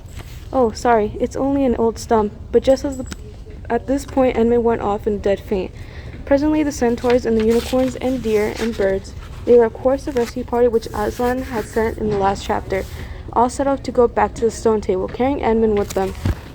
But if they could have seen that happen in the valley after they had gone, I think they might have been surprised. It was perfectly still, and presently the moon grew bright. If you had been there, they would have seen the moonlight shining on an old tree stump and on a fair-sized boulder. But you have gone on looking, you would gradually have begun to think there was something odd about both the stump and the boulder. And next you would have thought that the stump did look really remarkably like a little fat man crouching on the ground. And if you had watched long enough, you would have seen the stump walk across the boulder, and the boulder stood up and began talking to the stump. For in reality, the stump and the boulder were simply the witch and the dwarf. For it was part of her magic that she could make things look like they aren't, and she had the presence of mind to do so at that very moment when the knife was knocked out of her hand. She kept hold of her wand, so it had been kept safe too. When the other children woke up the next morning, they had been sleeping on piles of cushions in the pavilion. The first thing they heard from Miss Beaver was that their brother had been rescued and brought into camp late last night, and was at the moment went with Aslan. As soon as they had breakfasted, they all went out, and then they saw Aslan and Edmund walking together in the dewy grass, apart from the rest of the court. There is no need to tell you, and no one ever heard, what Aslan was saying, but it was a conversation with Edmund which Edmund never forgot. As the others drew near, Aslan turned to meet them, bringing Edmund with him. Here's your brother, he said, and there is no need to talk to him about what is past. Edmund shook hands with each of the others and said to each of them in turn, I'm sorry, and everyone said, that's all right, and then everyone wanted very hard to say something which would make it quite clear that they were all friends with him again. Something ordinary and natural, and of course no one could think of anything in the world to say. But before they had time to feel really awkward, one of the leopards approached Aslan and said, Sire, there is a messenger from the enemy who craves audience. Let him approach, said Aslan. The leopard went away and soon returned, leading the witch's dwarf. What is your message, son of earth? Asked Aslan. The Queen of Narnia and Empress of the Lone Islands desires a safe conduct to come and speak with you, said the dwarf, on a matter which is as much to your advantage as to hers. Queen of Narnia, indeed, said Mr. Beaver. Of all the cheek, peace, Beaver, said Aslan. All names will soon be restored to their proper owners. In the meantime, we will not dispute about them. Tell your mistress, son of earth, that I grant her safe conduct on condition that she leaves her wand behind her at the great oak. This was agreed to, and 2 leopards went back with the dwarf to see that the conditions were properly carried out. But supposing she turns the 2 leopards into stone, whispered Lucy to Peter. I think the same idea had occurred to the lepers himself. At any rate, as they walked off, the fur was all standing up on their backs, and the tails were bristling, like a cat's when it sees a strange dog. "It'll be all right," whispered Peter in a reply. "He wouldn't send them if it weren't." A few minutes later, the witch herself walked out on the top of the hill and came straight across and stood before Aslan. The 3 children who had not seen her before felt shudders running down their backs at the sight of her face, and there were low growls among all the animals present. Though it was bright sunshine, everyone felt suddenly cold. The only 2 people present who seemed to be quite at their ease was Aslan and the witch herself. It was the oddest thing to see those 2 faces, the golden face and the dead white face, so close together. Not that the witch looked Aslan exactly in the eyes. Miss Beaver particularly noticed this. "You have a traitor there, Aslan," said the witch. Of course, everyone present knew that she meant Edmund. But Edmund had got past thinking about himself after he'd been through and after the talk he'd had that morning. He just went on looking at Aslan. It didn't seem to matter what the witch said. "Well," said Aslan, "his offense was not against you." "Have you forgotten the deep magic?" asked the witch. "Let us say I've forgotten it," answered Aslan gravely. "Tell us of this deep magic." "Tell you?" said the witch, her voice growing suddenly shriller. "Tell you what is written on that very table of stone which stands beside us? Tell you what is written in letters deep as a spear and long as the firestones on the secret hill? Tell you what is engraved on the scepter of the emperor beyond the sea? You at least know the magic which the emperor put into Narnia at the very beginning. You know that every traitor belongs to me as my lawful prey, and that for every treachery I have the right to kill." "Oh," said Mr. Beaver, "so that's how you came to imagine yourself a queen, because you were the emperor's hangman, I see." "Peace, Beaver," said Aslan with a very low growl. "And so," continued the witch, "that human creature is mine, his life forfeit to me, his blood is my property." "Come and take it then," said the bull with the man's head in a great bellowing voice. "Fool," said the witch with a savage smile that was almost a snarl, "do you really think your master can rob me of my rights by mere force? He knows the deep magic better than that. He knows that unless I have blood, as the law says, all Narnia will be overturned and perish in fire and water." "It is very true," said Aslan. "I do not deny it." "Oh, Aslan," whispered Susan in Lion's voice, "can't we, you won't, will you? Can't we do something about the deep magic? Isn't there something you can work against it?" "Work against the Emperor's magic?" said Aslan, turning to her with something like a frown on his face, and nobody ever made the suggestion to him again. Edmund was on the other side of Aslan, looking all the time at Aslan's face. He felt a choking feeling and wondering if he ought to say something, but a moment later he felt that he was not expected to do anything except to wait and do what he was told. "Fall back, all of you," said Aslan, "and I will talk to the witch alone." They all obeyed. It was a terrible time, this, waiting and wondering while the lion and the witch talked earnestly together in low voices. Lucy said, "Oh, Edmund," and began to cry. Peter stood with his back to the others, looking out at the distant sea. The beavers stood holding each other's paws with their heads bowed. The centaurs stamped uneasily with their hooves, and everyone became perfectly still in the end, so that you noticed even small sounds like a bumblebee flying past, or the birds in the forest down below them, or at the wind rustling the leaves, and still the talk between Aslan and the White Witch went on. At last they heard Aslan's voice. "You can all come back," he said. "I have settled the matter. She has renounced the claim on your brother's blood." And all over the hill there was a noise as if everyone had been holding their breath and had now begun breathing again, and a murmur of talk. The witch just turning away with a look of fierce joy on her face when she stopped and said, "But how do I know this promise will be kept?" "Hurrah!" roared Aslan, half rising from his throne, and his great mouth opened wider and wider, and the roar grew louder and louder. And the witch, after staring for a moment with her lips wide apart, picked up her skirts and finally ran for her life. Chapter 14. The Triumph of the Witch. As soon as the witch had gone, Aslan said, "We must move from this place at once. It will be wanted for other purposes. We shall encamp tonight at the fords of Baruna." Of course, everyone was dying to ask him how he had arranged matters with the witch, but his face was stern and everyone's ears were still ringing with the sound of his roar, and so nobody dared. After a meal, which was taken in the open air on the hilltop, for the sun had got strong by now and dried the grass, they were busy for a while taking the pavilion down and packing things up. Before 2 o'clock, they were on the march and set off in the northernest direction, walking at an easy pace, for they had not far to go. During the first part of their journey, Aslan explained to Peter his plan of campaign. As soon as she has finished her business in these parts, he said, the witch and her crew will almost certainly fall back to her house and prepare for a siege. You may or may not be able to cut her off and prevent her from reaching it. He then went on to outline 2 plans of battle, one for fighting the witch and her people in the wood, and another for assaulting her castle. And all the time he was advising Peter how to conduct the operation, saying things like, you must put your centaurs in such a place, or you must post scouts to see that she doesn't, and so, till at last Peter said, But you will be there yourself, Aslan. I can give you no promise of that, answered the lion, and he continued giving Peter his instructions. For the last part of the journey, it was Susan and Lucy who saw most of it. He did not talk very much, and it seemed to them to be sad. It was still afternoon when they came down to a place where the river valley had widened out, and the river was broad and shallow. This was the fords of Baruna, and Aslan gave orders to halt on this side of the water, but Peter said, wouldn't it be better to camp on the far side, for fear she should try a night attack or anything? Aslan, who seemed to have been thinking about something else, roused himself with a shake of his magnificent mane and said, what's that? Peter said it all over again. No, said Aslan in a dull voice, as if it didn't matter. No, she will not make an attack tonight. And then he sighed deeply, but presently he added, all the same it was, and well thought of, and that is how a soldier ought to think. But it doesn't really matter, so they proceeded to pitch their camp. Aslan's mood affected everyone that evening. Peter was feeling uncomfortable too at the idea of fighting the battle on his own. The news that Aslan might not be there had come as a great shock to him. Supper that evening was a quiet meal. Everyone felt how different it had been last night or even that morning. It was as if the good times, having just begun, were already drawing to their end. This feeling affected Susan so much that she couldn't get to sleep when she went to bed.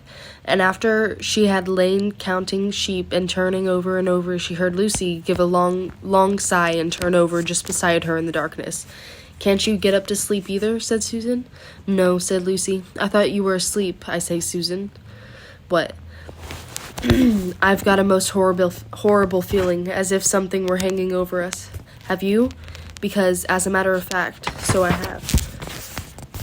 Something about Aslan, said Lucy. Either some dreadful thing is going to happen to him, or something dreadful that he's going to do. There's been something wrong with him all afternoon, said Susan. Lucy, what was that he said about not being with us at the battle? You don't think he could be stealing away and leaving us tonight, do you? Where is he now? Said Lucy. Is he here in the pavilion? I don't think so. Susan, let's go outside and have a look around. We might see him. All right, let's, said Susan. We might just as well be doing that as laying awake here.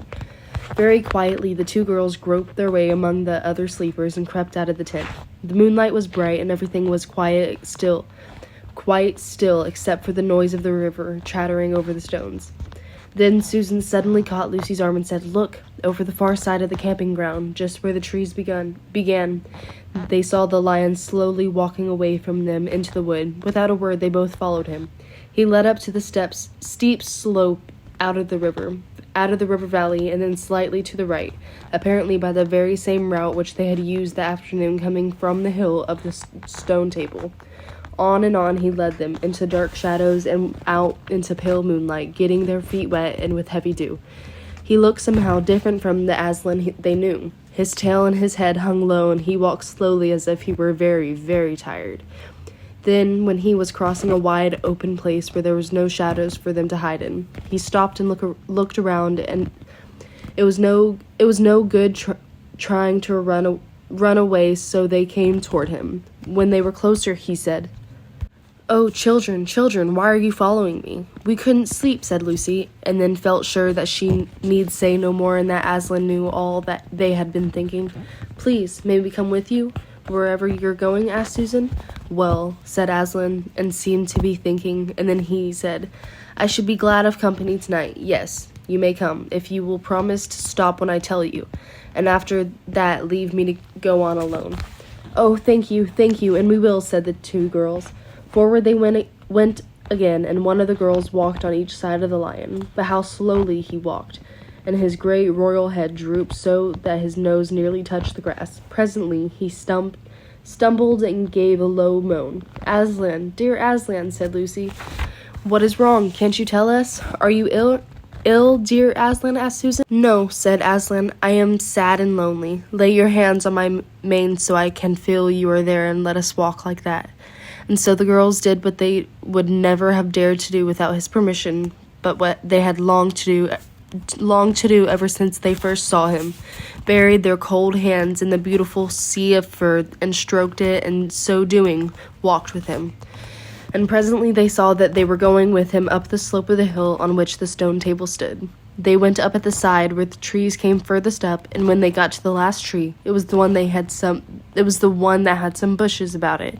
Aslan stopped and said, "Oh, children, children, here you must stop, and whatever happens, do not let yourselves be seen. Farewell." And both the girls cried bitterly, though they hardly knew why, and clung to the lion, and kissed his mane and his nose and his paws and his great sad eyes. Then he turned from them and walked out onto the top of the hill, and Lucy and Susan, crouched in the bushes, looked after him, and this is what they saw. A great crowd of people were standing all round the stone table, and though the moon was shining, many of them carried torches which burned with evil-looking red flames and black smoke. But such people, ogres with monstrous teeth and wolves and bull-headed men, spirits of evil trees and poisonous plants and other creatures whom I won't describe, because if I did, the grown-ups would probably not let you read this book. Cruels and hags and incubuses, wraiths, horrors, efreets, spirits, orkneys, wooses, and ettins. In fact, here were all those who were on the witch's side, and whom the wolf had summoned at her command. And right of the middle, standing by the table, was the witch herself. A howl and a gibber of dismay went up in the creatures when they first saw the great lion pacing towards them. For a moment even, the witch herself seemed to be struck with fear. Then she recovered herself and gave a wild, fierce laugh. "The fool!" she cried. "The fool has come. Bind him fast." Lucy and Susan held their breaths, waiting for Aslan's roar and his spring upon his enemies, but it never came. 4 hags, grinning and leering, yet also, at first, hanging back and half afraid of what they had to do, had approached him.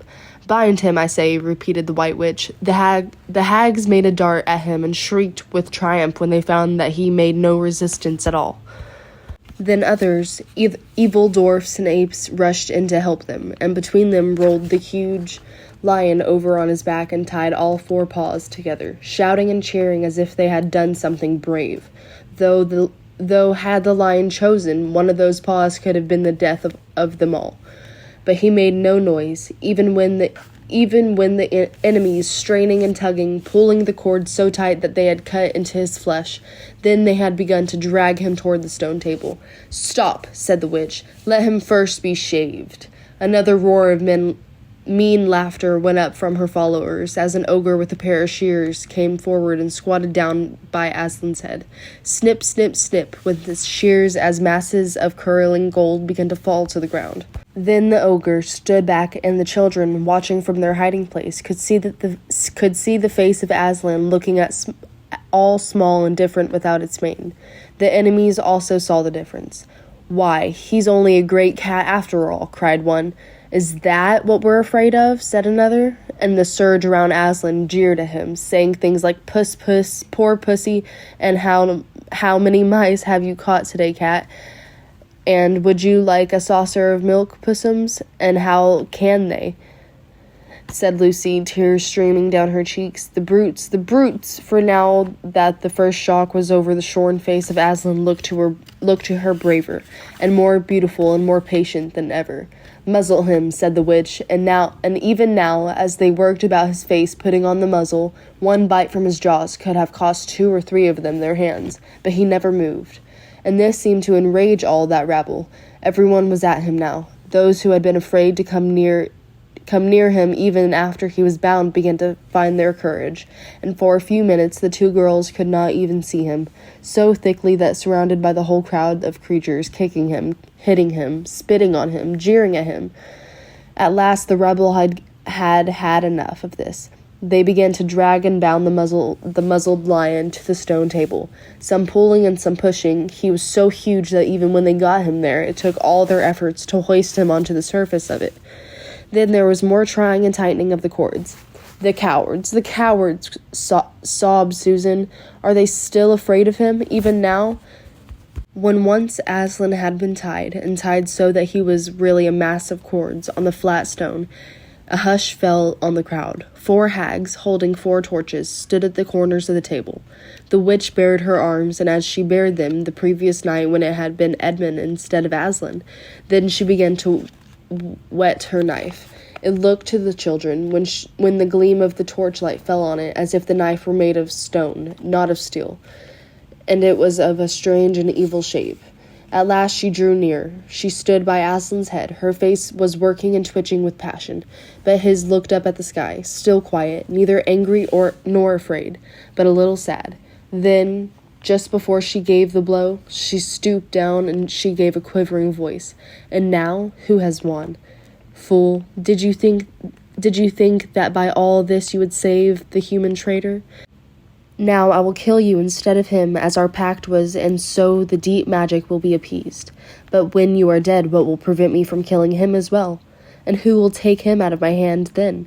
Understand that you have given me Narnia forever. You have lost your own life, and you have not saved his. In that knowledge, despair and die. The children did not see the actual moment of the killing. They couldn't bear to look and had covered their eyes.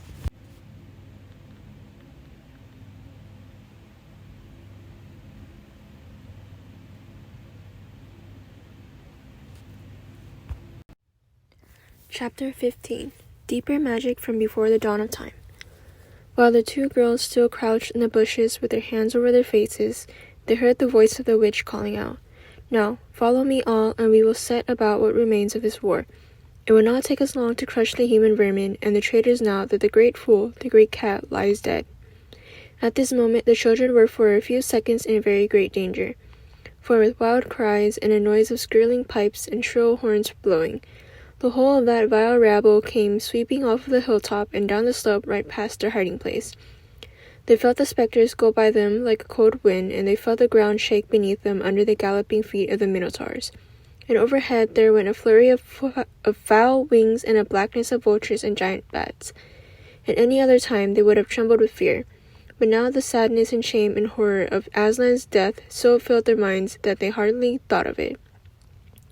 As soon as the wood was silent again, Susan and Lucy crept out onto the open hilltop. The moon was getting low and thin, clouds were passing across her, but still they could see the shape of the lion lying dead in his bonds. And down they both knelt in the wet grass and kissed his cold face and stroked his beautiful fur, what was left of it, and cried till they could cry no more. And then they looked at each other and held each other's hands for mere loneliness and cried again. And then again were silent. At last Lucy said, "I can't bear to look at that horrible muzzle. I wonder, could we take it off?" So they tried, and after a lot of working at it, for their fingers were cold and it was now the darkest part of the night, they succeeded. And when they saw his face without it, they burst out crying again and kissed it and fondled it and wiped away the blood and the foam as well as they could. And it was all more lonely and hopeless and horrid than I know how to describe. "I wonder, could we untie him as well?" said Susan presently. But the enemies, out of pure spitefulness, had drawn the cords so tight that the girls could make nothing of the knots. I hope no one who reads this book has been quite as miserable as Susan and Lucy were that night. But if you've been up all night and cried till you have no more tears left in you, you will know that there comes in the end of a sort of quietness. You feel as if nothing was ever going to happen again. At any rate, that was how it felt to these 2. Hours and hours seemed to go by in this dead calm, and they hardly noticed that they were getting colder and colder. But at last Lucy noticed 2 other things. One was that the sky on the east side of the hill was a little less dark than it had been an hour ago. The other was some tiny movement going on in the grass at her feet. At first she took no interest in this. What did it matter? Nothing mattered now, but at last she saw that whatever it was had begun to move up the upright stones of the stone table, and now whatever they were moving about on Aslan's body. She peered closer. They were little grey things. "Ugh," said Susan from the other side of the table. "How beastly." There are horrid little mice crawling over him. Go away, you little beast. She raised her hand to frighten them away. Wait, said Lucy, who had been looking at them more closely still. Can you see what they're doing? Both girls bent down and stared. I do believe, said Susan. But how queer. They're nibbling away at the cords. That's what I thought, said Lucy. I think they're friendly mice. Poor little things. They don't realize he's dead. They think it'll do us some good untying him. It was quite definitely lighter by now. Each of the girls noticed for the first time the white face of the other. They could see the mice nibbling away, dozens and dozens, even hundreds of little field mice. And at last, one by one, the ropes were all gnawed through. The sky in the east was whitish by now, and the stars were getting fainter, all except one very big one, low down on the eastern horizon. They felt colder than they had been all night. The mice crept away again. The girls cleared away the remains of the gnawed ropes. Aslan looked more like himself without them. Every moment his dead face looked nobler as the light grew and they could see it better. In the wood behind them a bird gave a chuckling sound. It had been so still for hours and hours that it startled them. Then another bird answered it. Soon there were birds singing all over the place. It was quite definitely early morning now, not late night. I'm so cold, said Lucy. So am I, said Susan. Let's walk about a bit. They walked to the eastern edge of the hill and looked down. The one big star had almost disappeared. The country all looked dark gray, but beyond, at the very end of the world, the sea showed pale. The sky began to turn red. They walked to and fro more times than they could count between the dead Aslan and the eastern ridge, trying to keep warm, and oh, how tired their legs felt. Then at last, as they stood for a moment looking out toward the sea and Cair Paravel, which they could now just make out, the red turned to gold along the line where the sea and the sky met and very slowly came up the edge of the sun. At that moment, they heard from behind them a loud noise, a great cracking, deafening noise as if a giant had broken a giant's plate. What's that? Said Lucy, clutching Susan's arm. I feel afraid to turn round, said Susan. Something awful is happening. They're doing something worse to him, said Lucy. Come on. And she turned, pulling Susan round with her. The rising of the sun had everything looked so different. All colors and shadows were changed, that for a moment they didn't see the important thing. Then they did. The stone table was broken into 2 pieces by a great crack that ran down it from end to end, and there was no Aslan. Oh, oh, oh, cried the 2 girls, rushing back to the table. Oh, it's too bad, sobbed Lucy. They might have left the body alone. Who's done it? Said Susan. What does it mean? Is it more magic? Yes, said a great voice behind their backs. It is more magic. They looked round. There, shining in the sunrise, larger than they had seen it before, shaking his mane, for it had apparently grown again, stood Aslan himself. Oh, Aslan, cried both the children, staring up at him, almost as much frightened as they were glad. Aren't you dead then, dear Aslan? Said Lucy. Not now, said Aslan. You're not a... asked Susan in a shaky voice. She couldn't bring herself to say the word ghost. Aslan stooped his golden head and licked her forehead. The warmth of his breath and a rich sort of smell that seemed to hang about his hair came all over her. Do I look it? He said. Oh, you're real, you're real. Oh, Aslan, cried Lucy, and both girls flung themselves upon him and covered him with kisses. But what does it all mean? Asked Susan, when they were somewhat calmer. It means, said Aslan, that though the witch knew the deep magic, there is a magic deeper still which she did not know. Her knowledge goes back only to the dawn of time, but if she could have looked a little further back, into the stillness and the darkness before time dawned, she would have read there a different incantation. She would have known that when a willing victim who had committed no treachery was killed in a traitor's stead, the table would crack and death itself would start working backward. And now... Oh yes, now? Said Lucy, jumping up and clapping her hands. Oh, children, said the lion, I feel my strength coming back to me. Oh, children, catch me if you can. He stood for a second, his eyes very bright, his limbs quivering, lashing himself with his tail. Then he made a leap high over their heads and landed on the other side of the table. Laughing, though she didn't know why, Lucy scrambled over it to reach him. Aslan leaped again. A mad chase began. Round and round the hilltop he led them, now hopelessly out of their reach, now letting them almost catch his tail, now diving between them, now tossing them in the air with his huge and beautifully velveted paws and catching them again, and now stopping unexpectedly so that all 3 of them rolled over together in a happy laughing heap of fur and arms and legs. It was such a romp as no one has ever had except in Narnia, and whether it was more like playing with a thunderstorm or playing with a kitten, Lucy could never make up her mind. And the funny thing was that when all three finally lay together, panting in the sun, the girls no longer felt in the least tired or hungry or thirsty. "And now," said Aslan presently, "to business. I feel I am going to roar. You had better put your fingers in your ears." And they did. And Aslan stood up, and when he opened his mouth to roar, his face became so terrible that they did not dare to look at it. And they saw all the trees in front of them bend before the blast of his roaring, as grass bends in a meadow before the wind. Then he said, "We have a long journey to go. You must ride on me."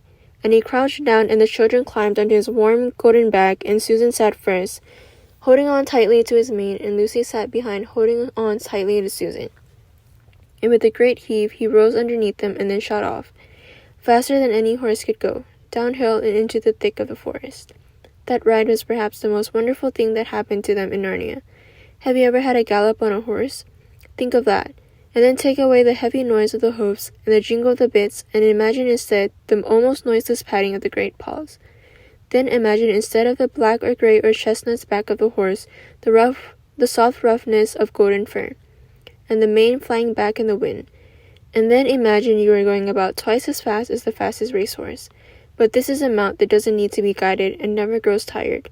He rushes on, never missing his footing, never hesitating, threading his way with perfect skill between tree trunks, jumping over bush and briar and the smaller streams, wading the larger, swimming the largest of all, and you are riding not on a road, nor in a park, nor even on the downs, but right across Narnia in spring, down solemn avenues of beech and across runny glades of oak, through wild orchids of snow-white cherry trees, past roaring waterfalls and mossy rocks and echoing caverns, up windy slopes alight with gorse bushes, and across the shoulders of heathery mountains, and along giddy ridges, and down again into wild valleys, and out into acres of blue flowers. It was nearly midday when they found themselves looking down a steep hillside at a castle, a little toy castle, it looked from where they stood, which seemed to be all pointed towers. But the lion was rushing down at such a speed that it grew larger every moment, and before they had time to even ask themselves what it was, they were already on a level with it. And now it no longer looked like a toy castle, but rose frowning in front of them. No face looked over the battlements, and the gates were fast shut, and Aslan, not at all slacking his pace, rushed straight as a bullet toward it. "The witch is home," he cried. "Now, children, hold tight." Next moment, the whole world seemed to turn upside down, and the children felt as if they had left their insides behind them, for the lion had gathered himself together for a greater leap than any he had yet made, and jumped, or you may call it flying rather than jumping, right over the castle wall. The two girls, breathless but unhurt, found themselves tumbling off his back in the middle of a wide stone courtyard full of statues. Chapter 16. What happened about the statues? "What an extraordinary place," cried Lucy. "All those stone animals and people too. It's like a museum." "Hush," said Susan.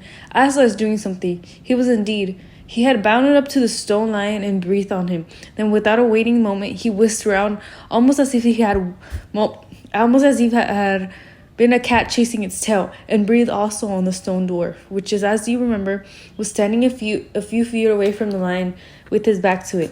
Then he pounced on a tall stone dryad, which stood behind the dwarf, turned rapidly aside to deal with a stone rabbit on his right, and rushed on two senators. But at that moment, Lucy said, "Oh, Susan, look at the lion. I expect you've been seeing someone put a lighted match to a bit of newspaper, which is propped up in a grate against an inlet fire, and for a second nothing seems to have happened. And then notice a tiny streak of flame creeping along the edge of a newspaper. It was like that now. For a second, after Aslan had breathed upon him, the stone lion looked just the same. Then a tiny streak of gold began to run along his white marble back. Then it spread. Then the color seemed to lick all over him as a flame licks all over a bit of the paper. Then while his hindquarters were still obviously stone, the lion shook his mane, and all the heavy stones rippled into a living hair. Then he opened a great red mouth, warm and living, and gave a prodigious yawn, and now his hind legs had come to life. He lifted one of them and scratched himself.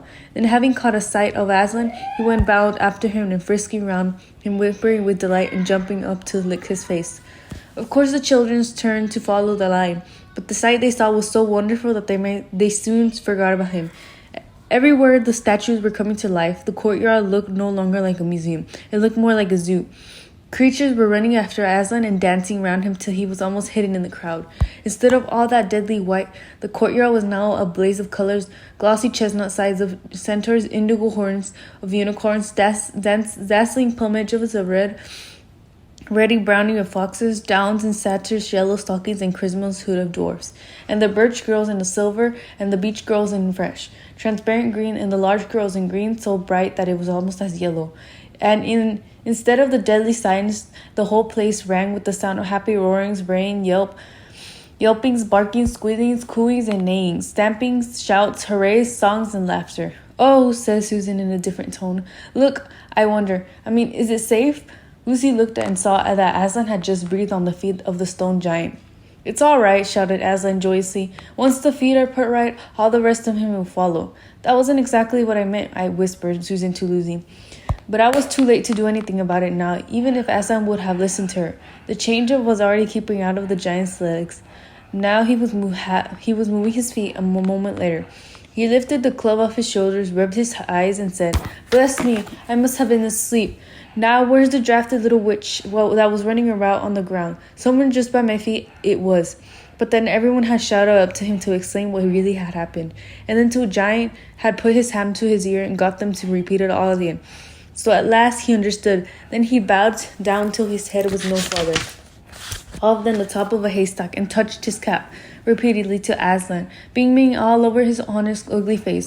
Giants of any sort, now so rare in English, and now so few giants are good-tempered that the 10 to 1 of you have never seen a giant when his face is beaming in sight well worth looking at.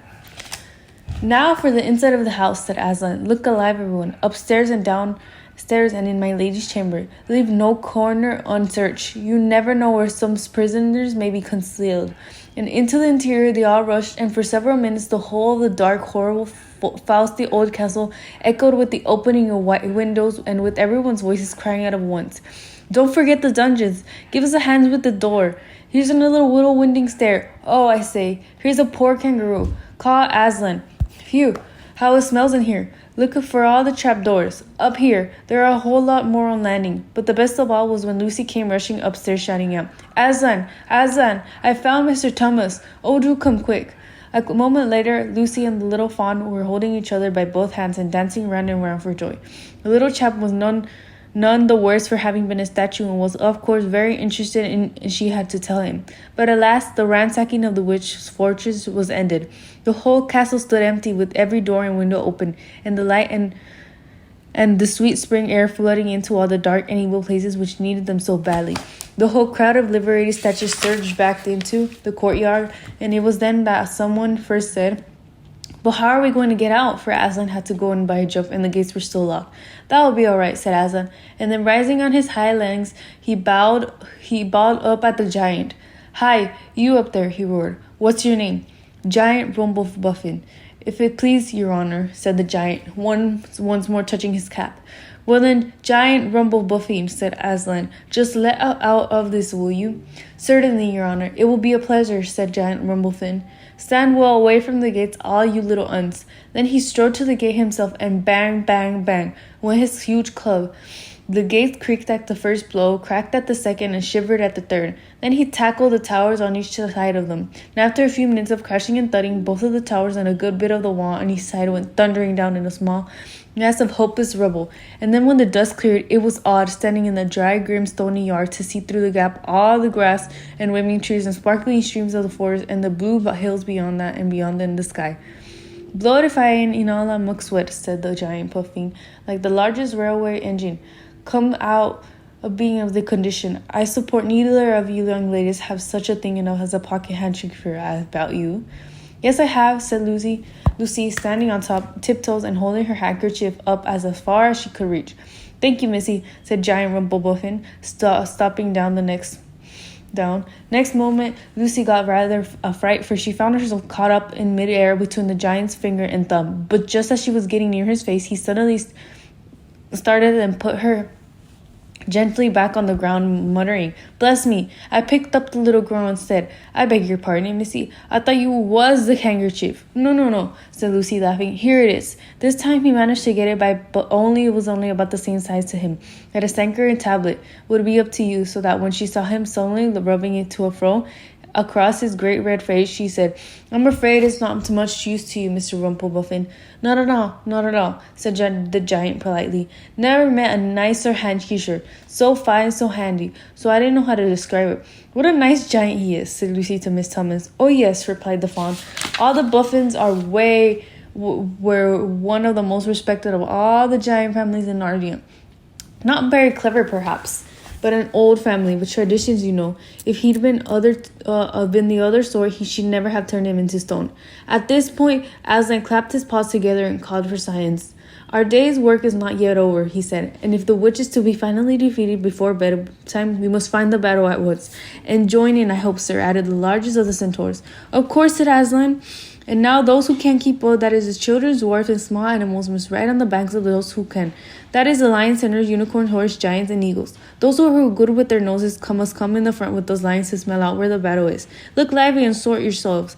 And with a great deal of bustle and cheering they did. The most pleased of the lot was the lion, who kept running around everywhere, pretending to be very busy, but in really order to say to everyone he met, "Did you hear what he said? Us lions? That means him and me. Us lions. That's what I like about Aslan. No stand-up ishness or us lions. That meant him and me." At least he went on saying this till Aslan had loaded him up with the 3 dogs, 1 gyre, 2 rabbits, and a hedgehog. That steadied him a bit. When we were all ready, they set out through the gap in the castle wall. At first, the lions and dogs went nosing about in all directions, but then suddenly one great hound picked up the scent and gave a baby. There was no time to lost after that. Soon all the dogs and lions and wolves and other hunting animals were going at full speed with their noses to the ground, and all the others that staked out for about half a mile behind them were following as fast as they could.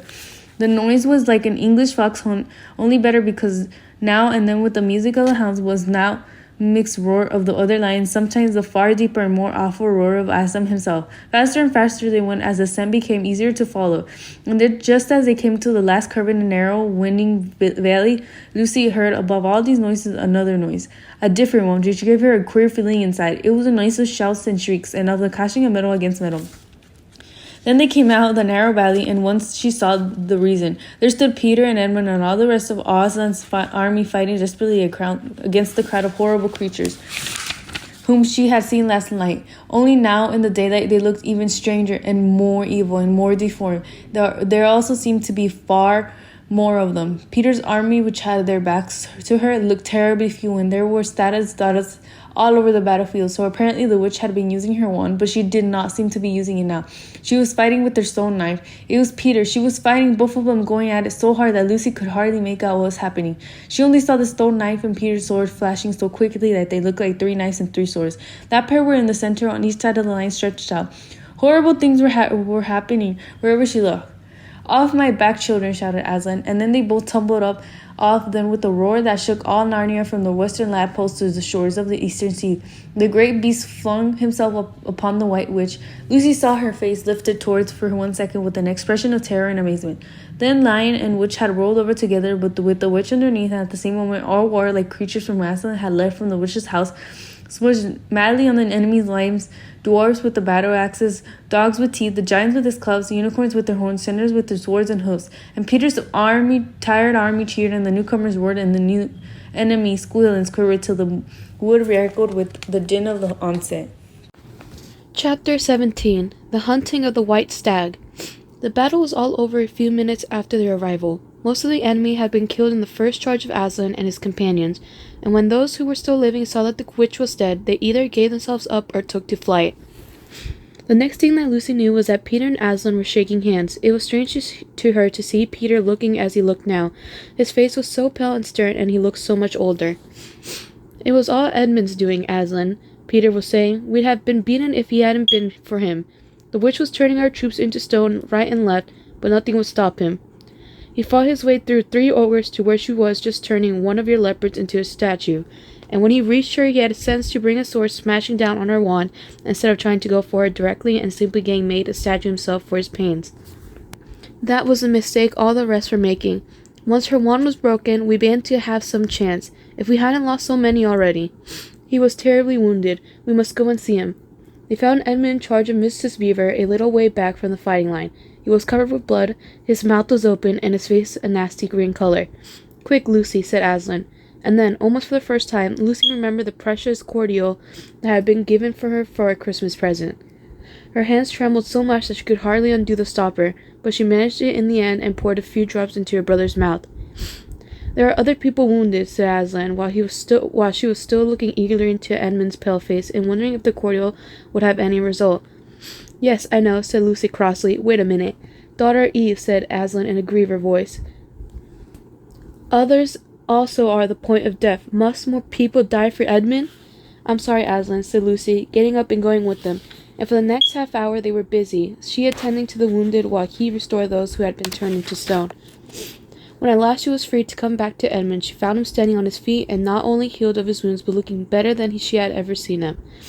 Oh, for ages, in fact, ever since his first term at that horrid school, which was where he had begun to go wrong, he had become his real old self again and could look you in the face. And there on the field of battle, Aslan made him a knight. "Does he know," whispered Lucy to Susan, "what Aslan did to him? Does he know what the arrangement with the witch really was?" "Hush, no, of course not," said Susan. "Oughtn't he to be told?" said Lucy.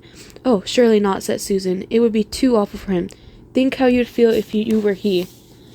"All the same, I think he ought to know," said Lucy, but at the moment they were interrupted. That night they slept where they were. How Aslan provided food for them all I don't know, but somehow or other they found themselves all sitting down on the grass to a fine high tea at about 8 o'clock. Next day they began marching eastward down the side of the great river, and the next day after that, at about tea time, they actually reached the mouth. The castle of Cair Paravel on its little hill towered up above them. Before them were the sands, with rocks and little pools of salt water and seaweed, and the smell of the sea and long miles of bluish-green waves breaking forever and ever on the beach. And oh, the cry of the seagulls! Have you heard it? Can you remember? That evening after tea, the 4 children all managed to get down to the beach again and get their shoes and stockings off and feel the sand between their toes. But next day was more solemn, for then, in the great hall of Cair Paravel, that wonderful hall with the ivory roof and the west wall hung with peacock's feathers, and the eastern door which looks towards the sea, in the presence of all their friends and to the sound of the trumpets, Aslan solemnly crowned them and led them to the 4 thrones and deafening shouts of, "Long live King Peter! Long live Queen Susan! Long live King Edmund! Long live Queen Lucy! Once a king or queen in Narnia, always a king or queen. Bear it well, sons of Adam, bear it well, daughters of Eve," said Aslan. And through the eastern door, which was wide open, came the voice of the merman and the mermaids swimming close to the shore and singing in honor of the new kings and queens. So the children sat on their thrones, and scepters were put into their hands, and they gave rewards and honors to all their friends, to Tumnus the fawn, and to the beavers, and giant Rumblebuffin, to the leopards, and the great centaurs, and the good dwarfs, and to the lion. And that night there was a great feast in Cair Paravel, and revelry and dancing, and gold flashed and wine flowed, and answering to the music inside, but stranger, sweeter, and more piercing came the music of the sea people. But amid all these rejoicings, Aslan himself quietly slipped away, and when the kings and queens noticed that he wasn't there, they said nothing about it, for Mr. Beaver had warned them. "He'll be coming and going," he had said. "One day you'll see him, and another you won't. He doesn't like being tied down, and of course he has other countries to attend to. It's quite all right. He'll often drop in, only you must impress him. He's wild, you know, not like a tame lion." And now, as you see, the story is nearly, but not quite, at an end. These 2 kings and 2 queens governed Narnia well, and long and happy was their reign. At first much of their time was spent in seeking out the remnants of the White Witch's army and destroying them. And indeed for a long time there would be news of evil things lurking in the wilder parts of the forest, a haunting here and a killing there, a glimpse of a werewolf one month and a rumor of a hag the next. But in the end all that foul brood was stamped out. And they made good laws and kept the peace and saved good trees from being unnecessarily cut down, and liberated young dwarfs and young stars from being sent to school, and generally stopped busybodies and interferes and encouraged ordinary people who wanted to live and let live. And they drove back the fierce giants, quite a different sort from giant Rumblebuffin, on the north of Narnia when these ventured across the frontier.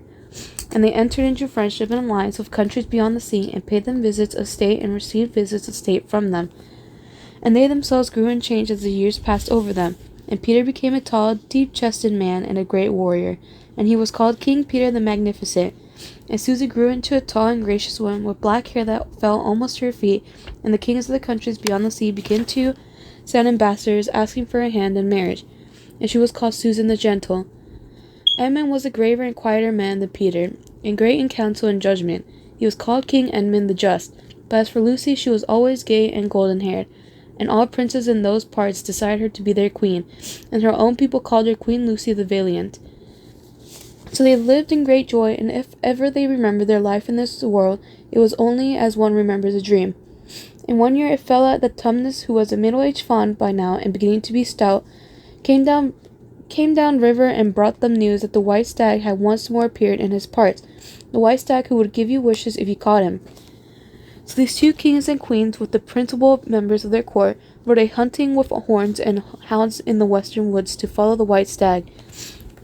And they had not hunted long before they had a sight of him, and he led them at great pace over rough and smooth and through thick and thin, till the horses of all the courtiers were tired out, and only those four were still following. And they saw the stag enter into a thicket where their horses could not follow. Then said King Peter, for they talked in quite a different style now, having been kings and queens for so long, "Fair consorts, let us now alight from our horses and follow the beast into the thicket, for in all my days I never hunted a nobler quarry." "Sir," said the others, "even so let us do." So they alighted and tied their horses to trees, and went on into the thick wood on foot. And as soon as they had entered it, Queen Susan said, "Fair friends, here is a great marvel, for I seem to see a tree of iron." "Madam," said King Edmund, "if you look well upon it, you shall see it is a pillar of iron, with a lantern set on the top thereof." "But it lies main a strange device," said King Peter, "to set a lantern here where the trees close are so thick about it, and so high above it, that if it were lit it should give light to no man." "Sir," said King Lucy, "by likelihood when this post and this lamp were set here, there were smaller trees in the place, or fewer, or none. For this is a young wood, and the iron post is old." And they stood looking upon it. Then said King Edmund, "I know not how it is, but this lamp on the post worketh upon me strangely. It runs in my mind that I have seen the like before, as it were in a dream, or in the dream of a dream." "Sir," answered they all, "it is even so with us also. And more," said Queen Lucy, "for it will not go out of my mind that if we were past this post and lantern, either we shall find great adventures, or also some great change of our fortunes." "Madam," said King Edmund, "the like foreboding stirreth in my heart also." "And in mine, fair brother," said King Peter. "And in mine too," said Queen Susan. Wherefore by my counsel we shall lightly return to our horses, and follow this white stag no further."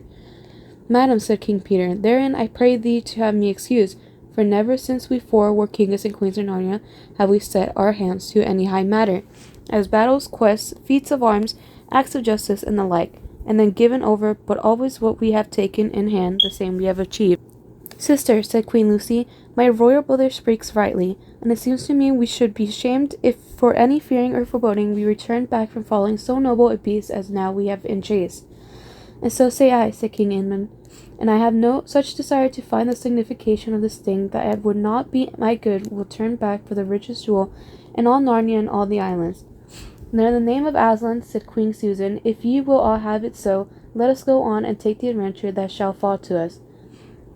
So these kings and queens entered the thicket, and before they had gone a score of paces they all remembered that the thing they had seen was called a lamp-post, and before they had gone 20 more they noticed that they were making their way not through branches but through coats. And the next moment they all came tumbling out of a wardrobe into the empty room, and they were no longer kings and queens in their hunting array, but just Peter, Susan, Edmund, and Lucy in their old clothes. It was the same day and the same hour of the day on which they had all gone into the wardrobe to hide. Miss Macready and the visitors were still talking in the passage, but luckily they never came into the empty room, and so the children weren't caught. And that would have been the very end of the story if it hadn't been that they felt they really must explain to the professor why 4 of the coats out of his wardrobe was missing. And the professor, who was a very remarkable man, didn't tell them that not to be silly or not to tell lies, but believe the whole story. "No," he said, "I don't think it would be any good trying to go back through the wardrobe door to get the coats. You won't get into Narnia again by that route. Nor would the coats be much use by now if you did." "Eh? What's that?" "Yes, of course, you'll get back to Narnia again some day. Once a king in Narnia, always a king in Narnia. But don't go trying to use the same route twice. Indeed, don't try to get there at all. It'll happen when you're not looking for it, and don't talk too much about it even among yourselves. And don't mention it to anyone unless you find that they've had adventures of the same sort themselves. What's that? How will you know? Oh, you'll know, all right. Odd things they say, even their looks will let the secret out. Keep your eyes upon, bless me, what do they teach them at these schools? And that is the very end of the adventure of the wardrobe.